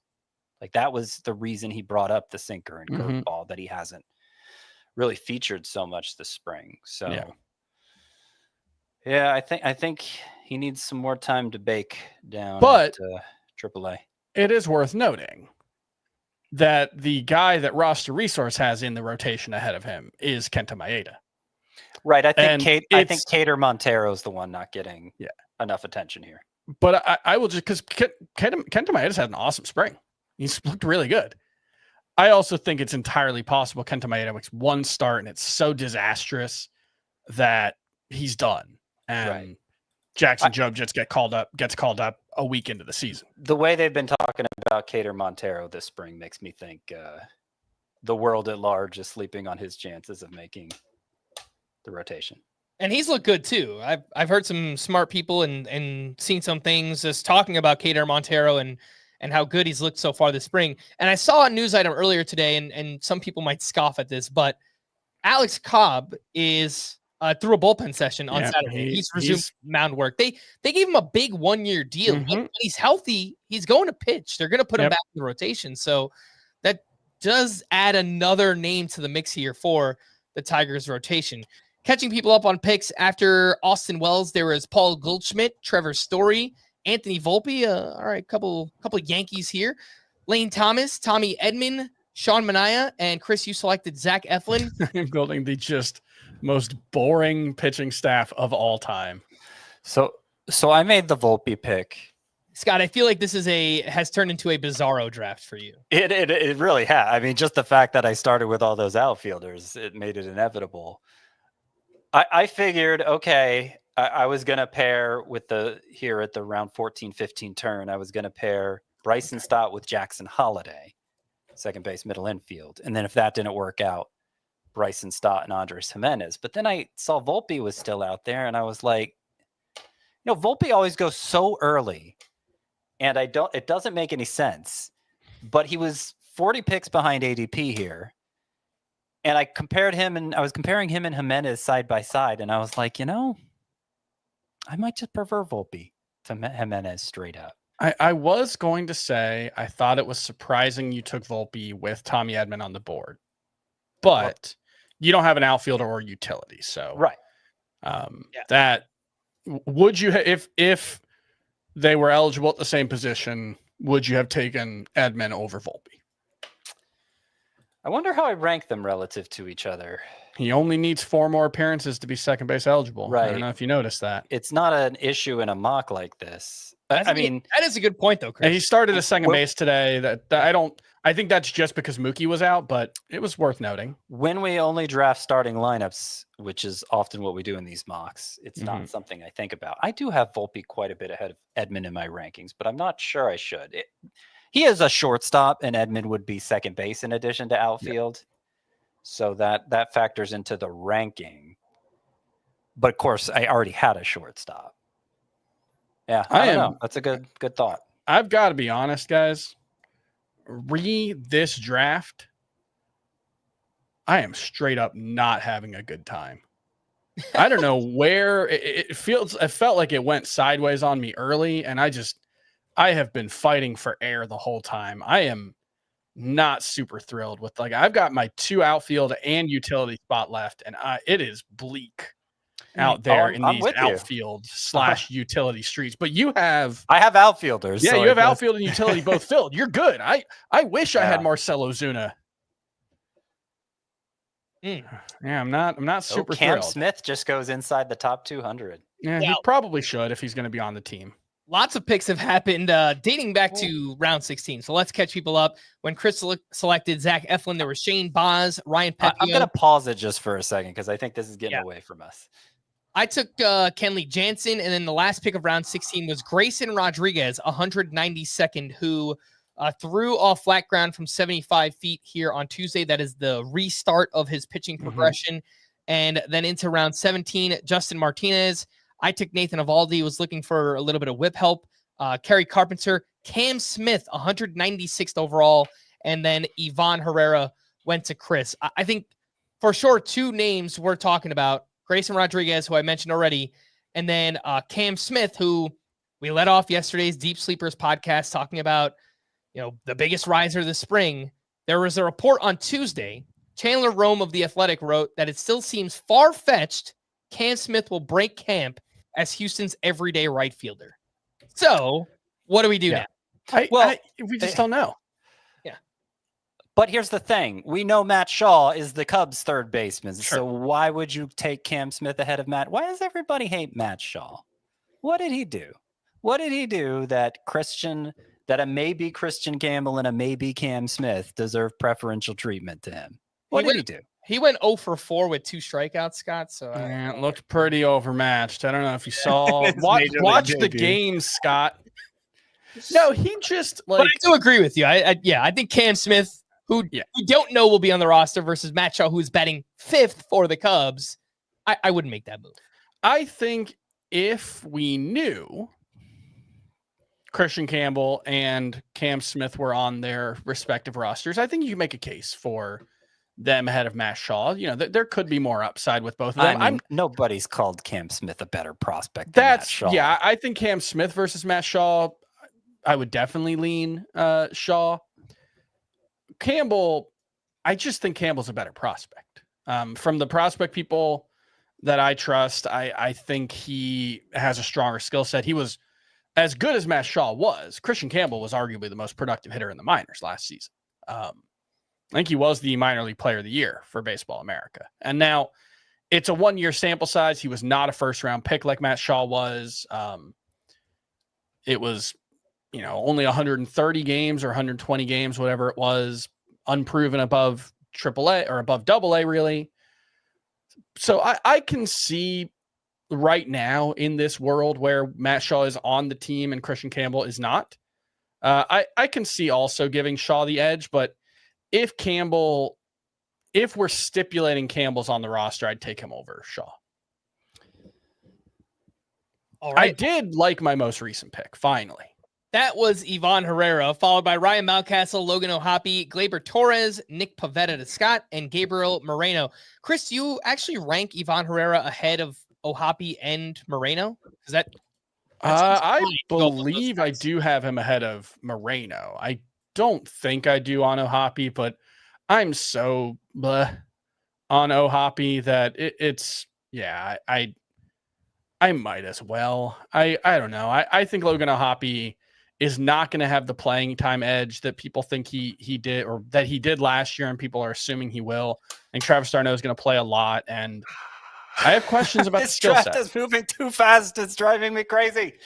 Slow down, everybody. We're not in a rush to end this. Not a cool cucumber. I know. No. From a content No, perspective, I I can't do even like say all the watching. stuff I want to say. I wanted to say Go ahead. that Grayson Rodriguez at 192 would seem to reflect a new reassurance that he's going to be okay and not miss much time, because his ADP over the weekend was 257. So that's going back like a round at this point, I understand, but it did seem worth noting. All right, catching people up here after Scott selected Nick Pivetta, Gabriel Moreno, Andres Jimenez, Yusei Kikuchi, and then Michael Garcia. Yusei Kikuchi fell way too far. I don't know what that was. 204th overall, and the ADP over the past week at the About end of 175. 175. So yeah, about a And I think that 175 value is pretty good for Yusei Kikuchi. I know they're not going to slow it down. They're just not. there are some concerns about. See my tears here? Can't keep up. It's useless. It's hopeless. No point. Scott, your rankings are in the draft room. I don't know. Well, yeah, tears. Yeah, but they should just be ingrained in your mind by now. There is a top. You just choose top in the draft room. It'll give you the top players at each position. After Michael Garcia, we get Bowden Francis, Michael Conforto. Scott, you're on the clock. Did want to talk about Michael Conforto because before Freddie Freeman was scratched from the lineup, this is interesting. Not in there against the lefty Shota Imanaga, which don't love to see that. What I didn't see the lineup. I did actually wake up in time for the game, which caused like a minor fight with my wife. She was not happy that my alarm went off at 5:45 in the morning. But I did not see what the original lineup was. It was Kike Hernandez in left field. Kike, okay, I love Kike, but I don't really think that makes a lot of sense. I mean, I hope that doesn't remain, but Dave Roberts also loves Kike Hernandez. Yeah. So I do think you often see at the start of seasons managers be a little more aggressive with subbing players in and out. And in that case, it's the first game after they won the World Series. Kike was a huge part of that. He had a great playoffs. So, it could just be as simple as we'll give our guy, we love our guy Kike. We'll give him this moment. It could be that. I'm speculating. I don't know. After Conforto, Alexis Diaz, and then Jose Barrios. Scott, who paid you to draft Alexis Diaz? I mean, I didn't have any saves yet. So far. And I just threw my tier sheet away that shows all the potential save candidates. I know there aren't many left. So it was him or David Bednar, and I decided Alexis Diaz worries me slightly less at this particular point in time. Flip a coin, I guess. Alexis Diaz versus David Bednar. Man. Who will be the closer and who will last as the closer? The answer might be neither. After Barrios, we got Christian Encarnacion Strand, TJ Friedel, and Chris, you are back up. And we're back to hating everything. Really? I think I'm going to take a player I literally have not drafted this year. One of those just eat your oatmeal picks. It's Taylor Ward, but I need an outfielder. I still had 2 outfield spots left to fill. And Taylor Ward will be a starting caliber outfielder by the end of the season. The ride tends to be pretty bumpy.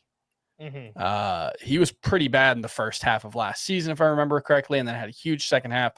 At the end of the year, though, he was like a top 24 outfielder, which I don't think that accurately reflects how valuable he was, but it did happen, I guess. This won't surprise anybody, but I don't think I've ever had oatmeal. Is it good? What? I don't think so. That this will surprise nobody. That is the most shocking part of the statement. Have you had like grits? You've never had who's never had oatmeal? I've had a lot of cereal in my life. Have you ever had lettuce? I don't think they're the same things. I mean, lettuce is on everything. Oatmeal is Nothing. Have you had polenta? It's a major grain. What are you talking about? I don't look, think I've ever had a bowl of oatmeal in my life. I just don't. Oh my Look, gosh. oatmeal is like the oatmeal of breakfast. You know, like nobody's ever excited to have Whatever that oatmeal. means, you guys are Like, not helping. Oh You're- man, Here's some. I Here's used to love some some. instant oatmeal as a kid. Here's some warm and mushy oats. Like it's not great, but well, with the instant stuff, it's so sugared up. You know, yeah, it does taste great. You I put enough like- sugar in anything. Shout out to Raymond Atherton in the chat who has never had oatmeal either. Let's go. Wow. Yeah, Scott, maybe you're on an island here. Did you ever think about Oh, that? come on. someone There's in like the, half an aisle in the grocery store devoted to oatmeal. someone in the chat said they've never had oatmeal either. So there you go. This is a generational thing. You know, I did get oatmeal about a year ago, like an 8-pack of oatmeal, and I think there's still 7 of them in there. Yeah, It was one of those ones where I was like, "Oh, look at me! I'm gonna eat breakfast." No, you're not. Come on, Chris, grow up. whenever I wake up, I either eat cereal or, I mean, most of the times it's lunchtime by the time I wake up. Yeah, I have my Diet Coke, and then I eat around 3. I think cereal or I usually make an egg sandwich or something like. I don't know. It's just oatmeal never came to mind. It was just the last thing I was. I'm just surprised because it's such an easy thing for a parent to give a kid. Like you didn't need it growing up. No, it was mostly cereal growing up. Yeah, mostly cereal, but Yeah. change it up every now and I then. like the. I guess we should talk about the draft. Yeah, we probably should. I'm tired Chris of the draft. after Chris selected Taylor Ward, Scott, this was your idea, by the way. So after Taylor Well, Ward, Go Mackenzie ahead. Gore, Alec Burleson, I selected Jorge Soler, and I needed power. So I thank you everybody for letting Jorge Soler make it back to me. All on the clock, by the way. Evan Carter and Josh Young, back-to-back Rangers. I like that turn. This late, that's a big upside turn. I like that. Oh, you know what? I'll go ahead and well, do I want to do that? Well, yeah, he's fallen so far. Like we keep talking about him and no one wants him. I'll go ahead and take Matt Shaw. I don't have a corner infielder yet. You know, hoping 15-15, 20-20. Great pick, Frank. Great Things pick. work out. At 218th overall, I'll do that every I time. should have taken something other than Alec Boehm when I took Alec Boehm. All right. Well, after Matt Shaw, I selected Yandy Diaz. Luis Rengifo, that's the other player I was thinking about taking there. He lasted way too long, too. 220th overall for Rengifo in a 12-team Roto league, second base and third base, where Still not sure he's going to be ready for opening day, right? I guess we're not sure, but I feel like the news has been positive. If my mouse will start working here. So I'll look up the latest news on Luis Rengifo, but it does feel like he slipped a little bit too far. And then, Chris, you selected Lucas Urseg. Are you still feeling good about him over Carlos Estevez? I know there's been some antsiness over the last maybe 24 hours about Urseg.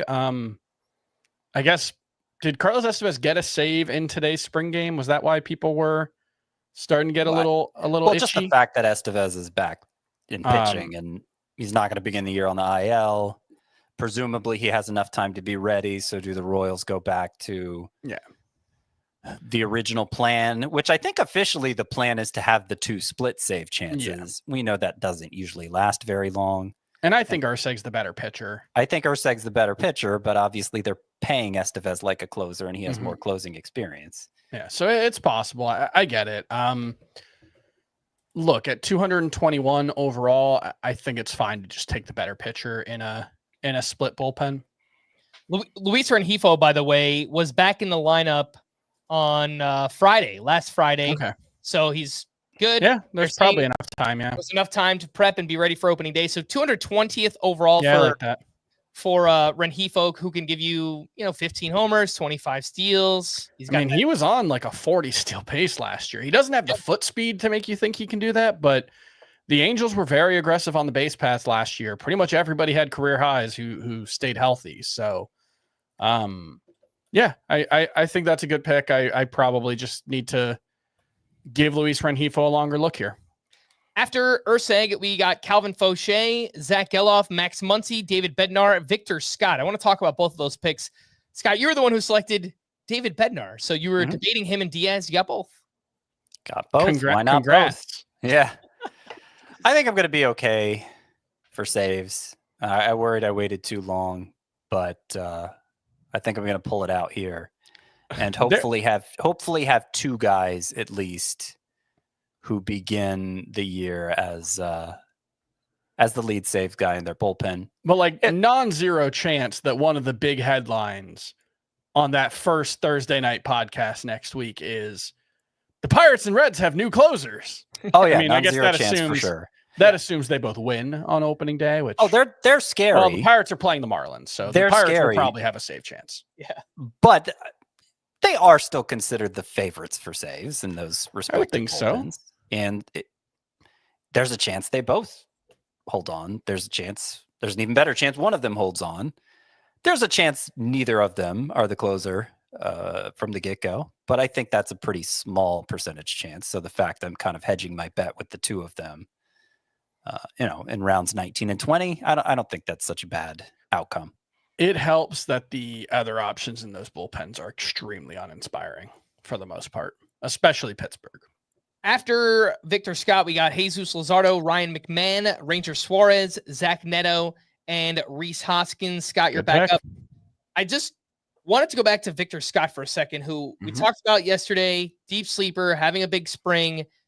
I looked at the Cardinals roster resource page today. There's just a lot of names. They're not all amazing names, but they have a lot of names. And the fact that they didn't trade Arenado, it kind of creates a little bit of a crunch here where does Victor Scott play in center field and then Nootbaar is in one of the corners and Burleson's at DH?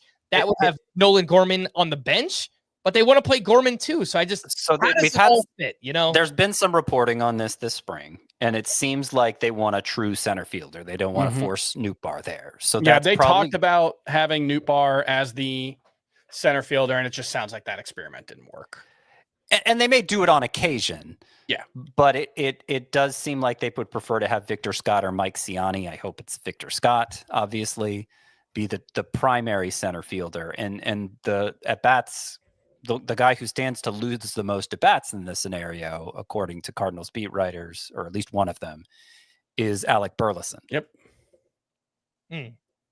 Which someone I liked heading into the offseason, but yeah, with all the reporting and the way things have gone this offseason, maybe they trade Arenado at some point, but I think they will. I don't know where, but I think an opportunity will arise and they will get him out of there. At some point, it might not be until 2/3 of the season are done. Yep. Two closers back-to-back, Kyle Finnegan and Aroldis Chapman. So I didn't want to tip my hands there, but I was planning on taking Finnegan next, and that's why I said I think I'm going to be okay for saves between Diaz, Bednar, and Finnegan. I feel like I'll have two guys at least who are the closer to start out, and all bets are off at that point. That goes for most any closer. You just manage, just navigate the waiver wire, continuing to fill the saves need from that point.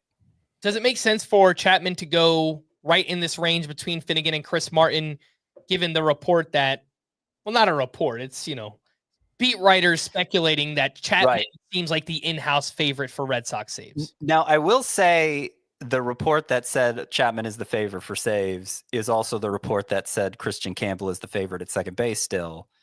And I'm skeptical of the Christian Campbell part, to be honest. So does that mean I should be just as skeptical of the Chapman part? Well, I do think Chapman is their best reliever, and Liam Hendricks certainly hasn't reassured anybody with his performance this spring. There are other options there, of course, Justin Slayton and Garrett Whitlock, but yeah, I think Chapman here is fine. Once Finnegan's on, I think Chapman is one of the top relievers to consider. And one thing about Chapman is, relative to a lot of the closers in this range, there's some upside here. Like his ERAs have not been what they used to be, but the strikeout numbers are still really, really strong with Aroldis Chapman. So he is by far the last drafted closer with a legitimate chance at 100 strikeouts. Kyle Finnegan certainly doesn't have 100 strikeout upside. So that's one thing to keep in mind. If you do think that Aroldis Chapman is going to be the closer, 98 and 103 saves the past 2 years, it's just really bad whip for a closer. I had to check to make sure Kyle Finnegan's strikeout numbers were as low as I thought they were. They're like in the 60s, so that's appropriate. But yeah, look, he's going to probably hurt you in the ratios relative to other closers, but not so much at this range. I would guess Kyle Finnegan's ratios weren't that much better if they were at all last year. So if Chapman is the closer for the Red Sox, I think he's a better bet than Kyle Finnegan for sure. All right, after the Chris Martin pick, there was Vernel Blanco. Chris, you selected Jonathan India, then Tyler Stevenson, 237. So knowing he's going to start on the IL with that oblique injury. Then Matt Wallner. I selected Brandon Pfaadt. Sorry, guys. No, you probably hate that pick. Last pick of round 20 is Grant Holmes. And then into 21, Reese Olson. I took Jeremy Pena. And then Walker Buehler. Walker Buehler, by the way, on Tuesday. 5 innings, 2 runs, one of those earned, 4 strikeouts. We finally got StatCast data for Walker Buehler, and it was meh. It was weird. Looked exactly like last year, I thought. Well, so the big change in the playoffs when he dominated was his sweeper had like 4 to 6 extra inches of horizontal break, a big change in the sweeper movement.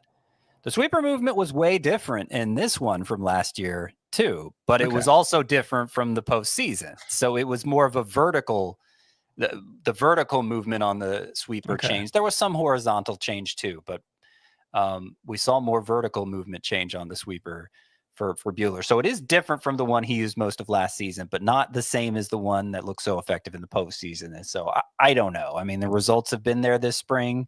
There's obviously a good foundation of talent with Buehler. My take is what it's been all along, which is I see the upside. I just think it's clearer. The upside is clearer and more palpable, I guess, for so many pitchers who go in the same range and even beyond Buehler and drafts. After Walker Buehler, there was Jason Foley, Nick Lodolo to Chris, and Edwin Uceta. I was looking at Lodolo. Yeah, right. I like that pick. There's a lot of whip risk there for sure. But if he pitches like he did before that finger injury last year, he might just be the Reds' best pitcher. So I still think there's plenty of upside for him to go this late. And control's never really been. So last 2 years, it's been less than 3 walks per 9. He actually had a 1.20 whip last year, even with all the struggles. Oh, did he really? Yeah. For some reason in my head, it was like 1.4. Okay. That's interesting. Next pickup is George Springer, and then Nolan Arenado. Scott, you are up. No tears in hand, but maybe tears in eyes. Oh, yeah. Getting real misty around here. Let's do. Nope, he's gone. Let's do. Okay, he's still there. I'm going to take a catcher instead. I'm going to take my top catcher. I got 2 catcher openings still. I'm doing the classic. The classic wait until the very end of a 2 catcher league draft to take your 2 catchers. And I'm going to take Joey Bart. Joey Bart, who's having a big spring. All the Pirates catchers are having big springs. Yeah. Obviously, he is their expected starter. So it's nice to see after a kind of a resurgent season for him last year. We didn't know what to expect. Was that going to carry over? Small sample size, but so far, so good. Mm-hmm. Yep. If you just pace out his numbers last year, big power hitter at the position. I think there's a chance if he gets a big enough share of the at-bats there, I think there's a chance at like a Shea Langoliers season for Bart. So when I go the super discount route at catcher, he's often somebody I take. And you started a closer run, Scott, because the next 2 picks were Alejandro Kirk and Sean Murphy, followed by Eric Fetty. That is the last pick of round. Those would be catchers, not closers. But yes, I started a run for sure. Yeah, we'll start with C, right? So close enough. You're right. It was a catcher run, not a closer run. We will catch you up on the picks after this quick commercial break. Brackets are back. Play CBS Sports bracket games for a chance to win a new SUV and a trip to the 2026 Final Four. Get the CBS Sports app now to play.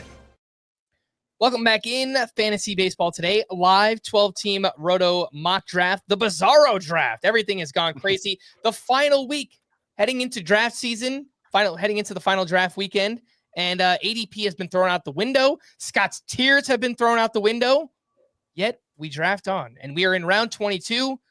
Brendan Donovan, followed by Jung-Hoo Lee. Jung-Hoo Lee, by the way, had an MRI done on his back, and the imaging came back negative. Yep. So that's some good news. We'll wait to learn more, see if he's ready for opening day. Followed by Tyler Fitzgerald and Scott, you're back up. Let's take a look at your team. What positions are we in need of? Catcher and a pitcher. And there are a lot of pitchers I'm having trouble deciding between here. If Grant Holmes was still available, I'd go with him. If Nick Lodolo, who Chris took last round, had slid to me, I would have gone ahead and taken him. But since I don't see a lot of distinction, there are several I like, but there's just not clear distinction between them. I'm going to go ahead and take my other catcher here, which is Ryan Jeffers. All right. Ryan Jeffers, who should hit for power, is expected to split catcher duties with who is Christian Vasquez. I was trying to remember who their backup was at the time.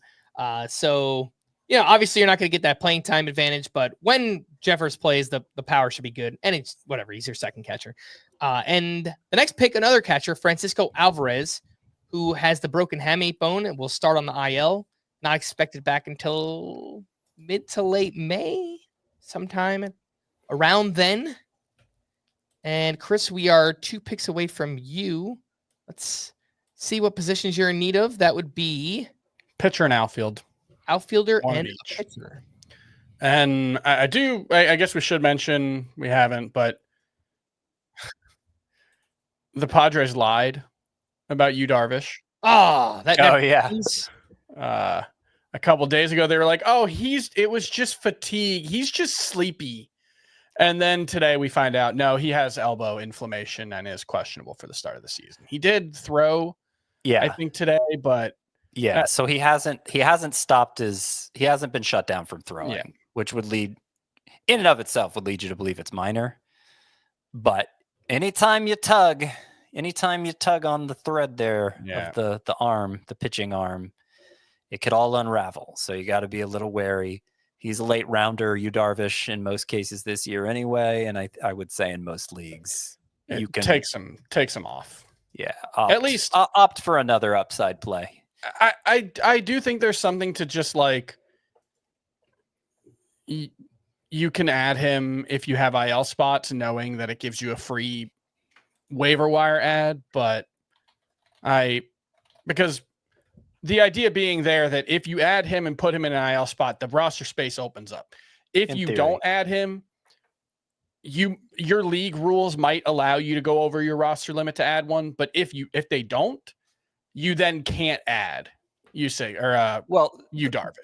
The possibility that would concern me the most isn't that he goes on the IL to begin the year; it's that he doesn't go on the IL to begin the year and just doesn't look right, and eventually he winds up on the IL anyway. Yeah. I will say Tanner Houck fell way too far. And I was right there with everyone. I ended up taking him. He's my last pitcher, and I was right there with everyone. It's just nothing exciting about him at all.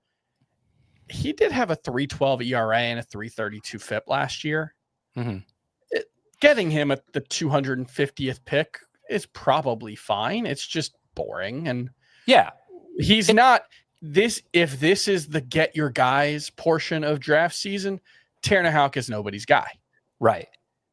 And like, there are a lot of starting pitchers I like. That's part of it. If you're doing a roto draft without a bench, you're not going to go that deep into the starting pitcher pool. And he's nobody's guy, like you say. And part of the reason for that is it's not just that he was worse in the second half. It's that, first half, strikeouts were way up.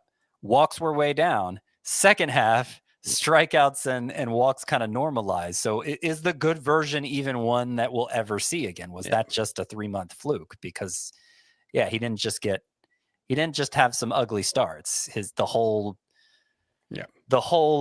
skill output changed for Tanner Houck. Catching people up on picks. The last one I mentioned was Francisco Alvarez, followed by AJ Puck, Laura Escorial. Chris took Tanner Houck, Cedon Rafaela, Connor Wong. I took Cabert Ruiz. Zach Veen. All right. I feel like we don't really see him in these drafts, but if he makes the opening day roster, definitely could be worth that. And into the final round, Danny Jansen. I took Carlos Estevez, followed by Nick Martinez and Dustin May. Chris, you're back up. I took Carlos Estevez. Everything we talked about with Lucas Erceg, I totally get that. But on the off chance he still does get saves as my third closer, sure. Yeah, it's a fine pick. Yeah, I think it's fine. Nick Martinez, who went right after Estevez, was one of the handful of pitchers I was considering for my last pitcher spot, so that helps reduce the number a little bit. Zach Veen, that was 264. He has not really moved up that much in the 15-team drafts over the weekend. He's still, I think he's still going outside the top 500. He's 528th among players drafted, so he's just not getting much attention at all. He's still having a good spring, though. Yeah, no, he's getting attention from this podcast, so it's definitely a get your guys kind of pick. But you're right, Frank. If it works out, Veen certainly makes sense as a fifth outfielder, even in a 12-teamer. I think even if he makes the roster, he should probably be a reserve round pick. But there's enough upside there that if you want to make him your last outfielder, I think that's reasonable too, because there should be standout speed at the very least. He stole 21 bases in 65 games last year. He stole 22 in 46 games the year before. He has dealt with a ton of injuries over the past few years, but the standout speed remains. And he has a 317 average, 1,000 OPS with a manageable 25% strikeout rate this spring. There is raw power. There are hit tool questions, but if you're going to have raw power and hit tool questions, Coors Field's the place to do it. It's kind of it's the case for why I like Michael Toglia so much is, anywhere else he might be a 220 hitter. He could hit 260 at Coors Field, and I wouldn't really blink. After Dustin May, Chris, you selected Parker Meadows, who's expected to start the year on the IL, but still does have a little power speed upside there. Bo Naylor, Taj Bradley, Yu Darvish, Chris Bubich, and Tyro Estrada. Taj Bradley, I know this podcast is lower on him, but I feel like he usually goes much higher than this. 271 is I like that. Pretty late in the draft. And Scott, you get one of your favorite deep sleepers in Chris Bubich. Yep. I would have been fine with Max Scherzer also. Apparently his thumb is to a point where he's ready to start throwing again. He faced minor leaguers in recent days, right?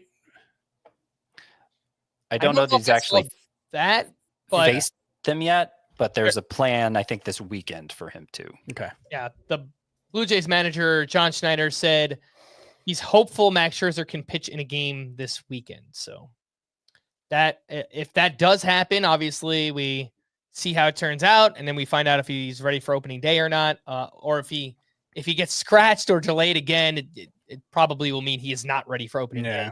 That's Max Scherzer. Last two picks of the draft, Miguel Amaya and JJ Bleday. Amaya becomes almost Mr. Irrelevant, but not quite. He did have a double today, an RBI double, I believe. So Miguel Amaya on pace for 162 RBI. He's my number one catcher, Amaya, in TGFBI with my second to last pick. Oh, because you have Sean Murphy, right? No, I didn't get Murphy. My last two picks were catchers, Amaya and Mitch Garver. Okay. That's the right way. Got that right. Is Mitch Garver doing anything this spring? He's been okay. Hasn't gotten many at bats. I think it's between him and Mitch Haniger who gets the majority of the DH at bats. He's been very good, actually. And Garver, not with many at bats, but he's been fine. Yep. Garver will also be backup catcher. So I think, it's always the question of health with Garver, but there's a path for him getting close to 400 at bats. Yeah. And again, that was TGFBI. Let's wrap up with this draft and recap our team, see how it turned out, because I'm interested to see how all of our teams did. I'm interested in your thoughts on my team. Yeah, I'm interested in all of our thoughts on all of our teams because it was kind of a haywire one and things were flying off the board. Let's start with Scott's team. He was drafting 9th overall in this one. The catchers, Ryan Jeffers and Joey Bart. In the infield, Tristan Casas, Bryson Stott, Junior Caminero, Bo Bichette, Anthony Volpe, Alec Boehm, And in the outfield, let's stop there for a second. all right. That's a fine infield, right? For not taking one until when did they take Bichette? Round 8? I think it's fine. Yeah. It's pretty bad, but the rest of your team should like you have a top 10 first baseman and a top 10 third baseman. And we think you have a top 10 shortstop, but Casas, Caminero, and Bichette you're talking about. The wisdom of the crowds does not necessarily agree with us on Bichette being a top 10 shortstop. Mm-hmm. So yeah, there's a lot of upside between those three: Casas, Caminero, and Bichette. It's a weakness, but it's an overcomeable weakness. Yeah, it's not like I would guess it's the weakest infield in the league, but that's it would have to be if you don't take one till round 8. But I'm saying you're inevitably going to go weak somewhere. Yeah, I think I like it overall more than Chris does. Like 12-team Roto league where drafting as many players as we are, like you're not going to be good everywhere. And if Bryson Stott and Anthony Volpe are your, two of your weaker players on for your hitters, they're both are fine. Yeah. Like, they're okay. Yeah. There's a chance everybody's middle infielder is probably going to be somebody like that. Yeah. I have 2 of them, Stott and Volpe, but they meet a speed need for me. And yeah, I think it's okay. I don't hate the way it came out, considering I didn't take an infielder until round 8 when I usually have like 5 by round 8. Well, the outfield better be good because I think 4 of your first, 7 or 8 picks were all outfielders. It might be more like 4 by round 8, but anyway. Yeah. Kyle Tucker, Ian Happ, Ronald Acuna, Julio Rodriguez, Lawrence Butler, and Marcelo Ozuna. I mean, that's awesome. Amazing. And Happ falling there. as far as he did, you got him around the 130th pick. That's a very good value. That works out really well, and it really ties the whole room together. I think so. That Ian Happ pick, and I could have been stubborn and said I already have so many outfielders. Yeah. I'm glad I didn't, because there never came a point after the Ian Happ pick where I was like, oh, I wish I had an open outfield spot for that guy. Yeah, a lot of my outfielders that I like around 200 seem to get pushed up much higher than that in this draft. On the pitching side, you've got Nick Pivetta, Seth Lugo, Kyle Finnegan, David Bednar, Corbin Burns, Chris Bubich, Joe Ryan, Hunter Brown, and Alexis Diaz. So 3 closers-ish. You got your ace with 3 Corbin ugly Burns. closers. 3 closers for now. Yeah. You've got your ace with Burns. You got a good SP2 and 3, and Joe Ryan and Hunter Brown. 4 and 5 look good. Seth Lugo and Nick Pivetta. Your 6 is someone you're probably going to be streaming in and out. It's Chris Bubich, and then the 3 closers. I think it looks like a pretty good pitching staff. I think this is. I think this is what suffers more than my infield, and maybe it's just because it's a lot of pitchers I'm not used to drafting, but I don't feel like I laid a great whip foundation with this group, which I like to do, and strikeouts could be a problem. I think the whip could be okay, Scott, because Corbin Burns, he's good at it. I'm not gonna say he's not as great as some of the other aces, but Joe Ryan should be great at whip. Nick Pivetta should be good at whip. Seth Lugo is okay at whip. So I don't think it's so bad at whip. Well, Seth Lugo has more downside in whip, and Hunter Brown has a lot of downside in whip. He could be fine. He had like a 110 whip over from the time he got good last year. But, ground ball pitcher, the walk rate sometimes runs kind of hot for Brown. Chris is right. Strikeouts could be a problem. I'm asking a lot of pitchers to deliver on their upside. And I feel like, it's funny that I'm saying this because Corbin Burns, when did they take him? Round 3? Yeah, and 3 or 4. Very rare I take a pitcher that early. But in spite of that, in spite of me taking a pitcher that early, this is a pitching staff I feel less comfortable with than the pitching staffs I usually put together in these drafts. And I think a big reason for that is because I had to spend so much of my mid-round capital on infielders, just filling all those infield openings I left myself with. And it caused me to ignore starting pitcher for longer than I normally would. So long story short, I would not recommend what I did here, drafting so many outfielders right at the top and leaving all those infield spots. I mean, part of it's just what I was given. Again, this wasn't an intentional strategy I had going in. It's just early on, all the right picks seemed to be outfielders. Yeah.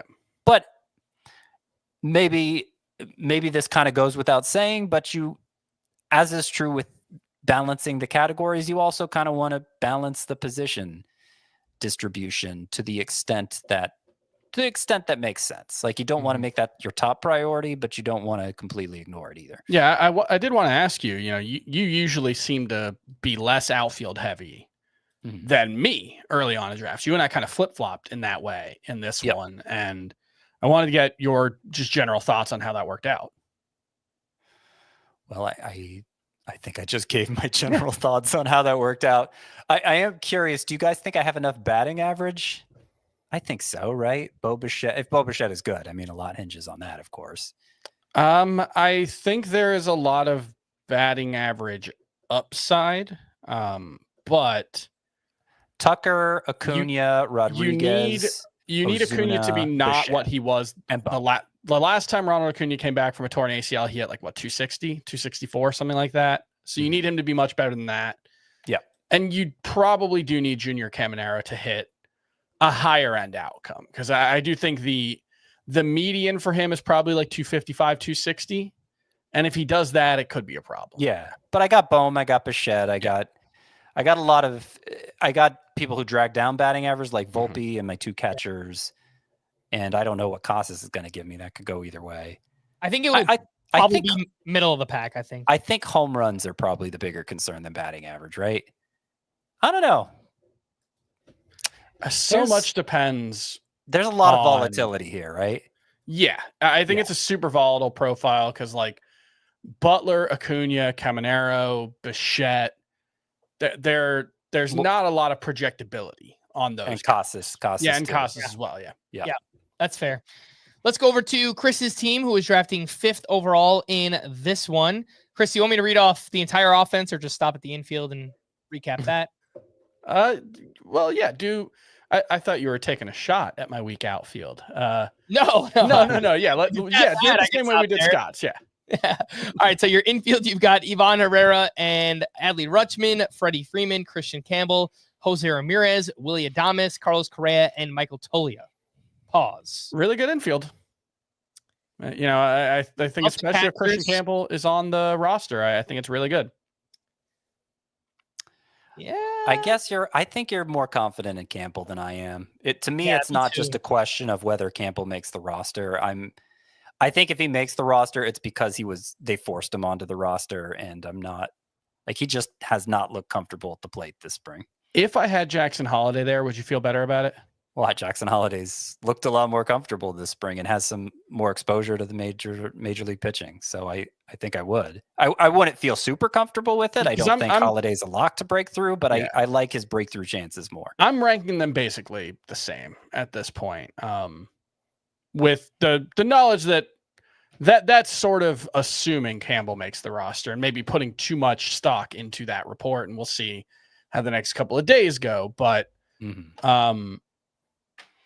yeah, I could have a AAA player at second base, but I also do have Jonathan India, who I can slide up to second base as my utility if I need to. We didn't draft benches, so I guess there would be a hole at utility after that, but you figure that's probably the easiest hole to fill. So yeah, maybe I jumped the gun on Campbell, but I'm very happy with that infield. My one thought looking at the infield, and obviously we'll see if you get speed in the outfield, but outside of Jose Ramirez, there's not much speed here. And that's a bit of the danger with taking Correa as your middle, because you're not going to get any speed from him. So yeah, you're usually hoping for a Stott or an Andres Jimenez, one of those guys who's going to give you stolen bases. Yeah.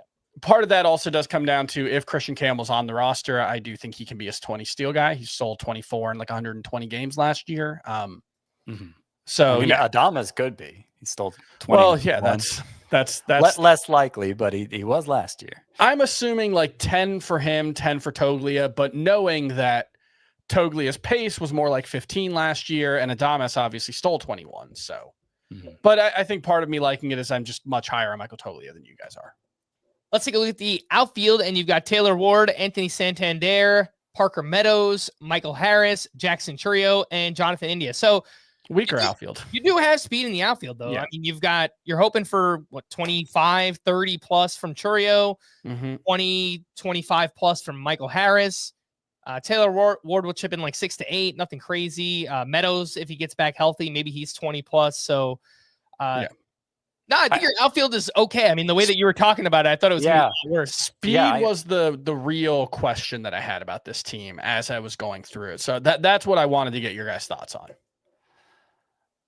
I think you may be a little light on speed, but it's not a disaster. It's kind of a middle of the pack outcome. Yeah. But I think your outfield, just speaking generally, I mean, Churio, Harris, Santander is a 1, 2, 3. I'll take that in any league. I wish you had a slightly better number 4. Yeah. If Parker Meadows was healthy to begin the season, he would suffice as a better number 4, I guess. But I think it's fine. I don't think outfield is a problem. Are you used to having a better outfield? I'm usually much heavier on the outfield than this squad. So would you have a second outfielder from that Santander range, I guess? I think it would probably be an upgrade on the 4 with the Ward Meadows group. That one, Meadows, we didn't draft a bench, but he would be a bench player, obviously, because he's not going to be ready for the start of the season. But that was one just knowing I thought I needed a little bit of speed. He should provide that if he's able to get over this. So nerve top injury. outfielders that went undrafted for me: Nolan Jones, who's actually been hitting the ball really hard this spring. Yeah, I think there's some upside there. Lars Nootbaar. Yeah, that would be fine. I think your top 4 is like, if Taylor Ward is my outfielder 4 from a 12-team roto, I think I'm okay with that. So, just fill in Parker Meadows. On the pitching side, you got Max Fried, Zach Eflin, Jack Flaherty, Raisel Iglesias, Luis Castillo, Lucas Erceg, Tanner Houck, Zach Gallen, and Nick Lodolo. So you have only 2 closers here. And 1.5, really. Erceg is the closer. Yeah. But you waited until round 7 to take your first starting pitcher, and I mean, you wound up with names that are ranked. I think this is actually a good pitching staff. It's not going to be a standout pitching staff, but it should be able to volume its way to competitive strikeout numbers. That's what I was worried about. I'm not sure there's enough, like you said, for my pitching staff. Your top. You got Fried there, who's kind of below average for strikeouts in the range he goes. Yeah. Eflin is not much of a strikeout pitcher at all. Castillo's been regressing as far as that goes. Gallen. Yeah, like I said, you're hoping all of those guys like Fried, Eflin, Castillo, Gallen. The hope there is they all they average 175 strikeouts. It's probably 8.5 Ks per 9 overall. And certainly we're aiming much higher than that, but this is a pitching staff that could have 5 guys who throw 180 innings this season. There aren't a lot of those. So it makes up for, in per inning upside, what it's lacking with projectable volume, I would say. It's a very boring pitching staff, but I think it can get there at the end.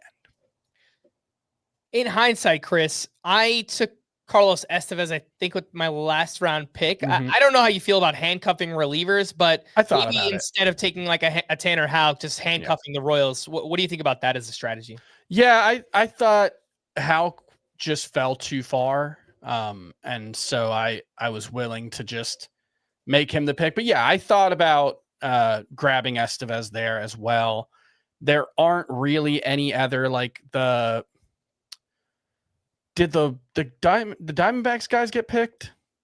Yes. And Justin Martinez. Yeah. Yes, Martinez got picked pretty early, in fact. So like if we were doing a reserve round, Mike Clevenger probably would have been a pretty high priority for me, and I probably would have targeted someone like Jose Alvarado or Ryan Kerkering, who I can see getting into a closer role. But yeah, I prefer, like, I like Urseg as my number 2 closer, but I usually pair him with a third that I feel a little better about, and I didn't do that this time. All right. Well, we'll wrap up with my team. I was drafting second overall in this one. My infield, I've got Keibert Ruiz, Shea Langoliers, Vinny Pasquantino, Marcus Semien, Austin Riley, Mason Wynn, Jeremy Pena, and Matt Shaw. What do you guys think? You know, every time I see a team with Marcus Semien, I purportedly like Marcus Semien, but every time I see him slotted there at second base, I'm like, oh, this team's going to have batting average problems. Add him to that article, Scott. Yeah, maybe. I mean, at one point, he seemed like such a great value, but he's more in like the 70 to 80 range when he was closer to 100 early on. Yeah, I know I ranked him way higher than that. Yeah, especially when we draft, he usually goes maybe closer to 60. I think I took him 50th overall. Yeah, so it was higher. And yeah, look, I still think there's a chance he gets back to 2023 where he hit 276 and had 222 combined runs in RBI. And if he does that, if he hits 270, then it's great. It's awesome. But yeah, I can see it's a solid infield, but it's not great. I would agree with that. I think that's totally fair. I think there will be some batting average risk on this team. Maybe it's middle of the pack. We'll see if it gets better with the outfield. Especially when you get to the outfield. Let's see what. Oh, the outfield's worse for average. Well, this is okay. This is one of those teams. Read the outfield and utility, and it's like, oh, that's right. Of course, that's what happened. Yeah. I was gonna mention that up top, but I was like, let me wait to mention my outfield. I've got Jorge Soler, Josh Lowe, Brenton Doyle, James Wood, Seiya Suzuki, and Shohei Ohtani. Right. It's the gif of that lady like drinking a drink, and then she's like, ugh. It's that. Once you get to the Ohtani part, it's like, right, there were 50 homers missing from this lineup. You're right. Yeah. But then what does she do after that? She goes, no. Oh, and that's exactly what Scott's about to say. No, I was going to say before we read your team, I was like, man, I hope Frank's team is good. It's sort of like my team with batting average in that you don't really know what Matt Shaw's batting average is going to be. You don't really know what Josh Lowe's is going to be, or Brenton Doyle's, or James Woods.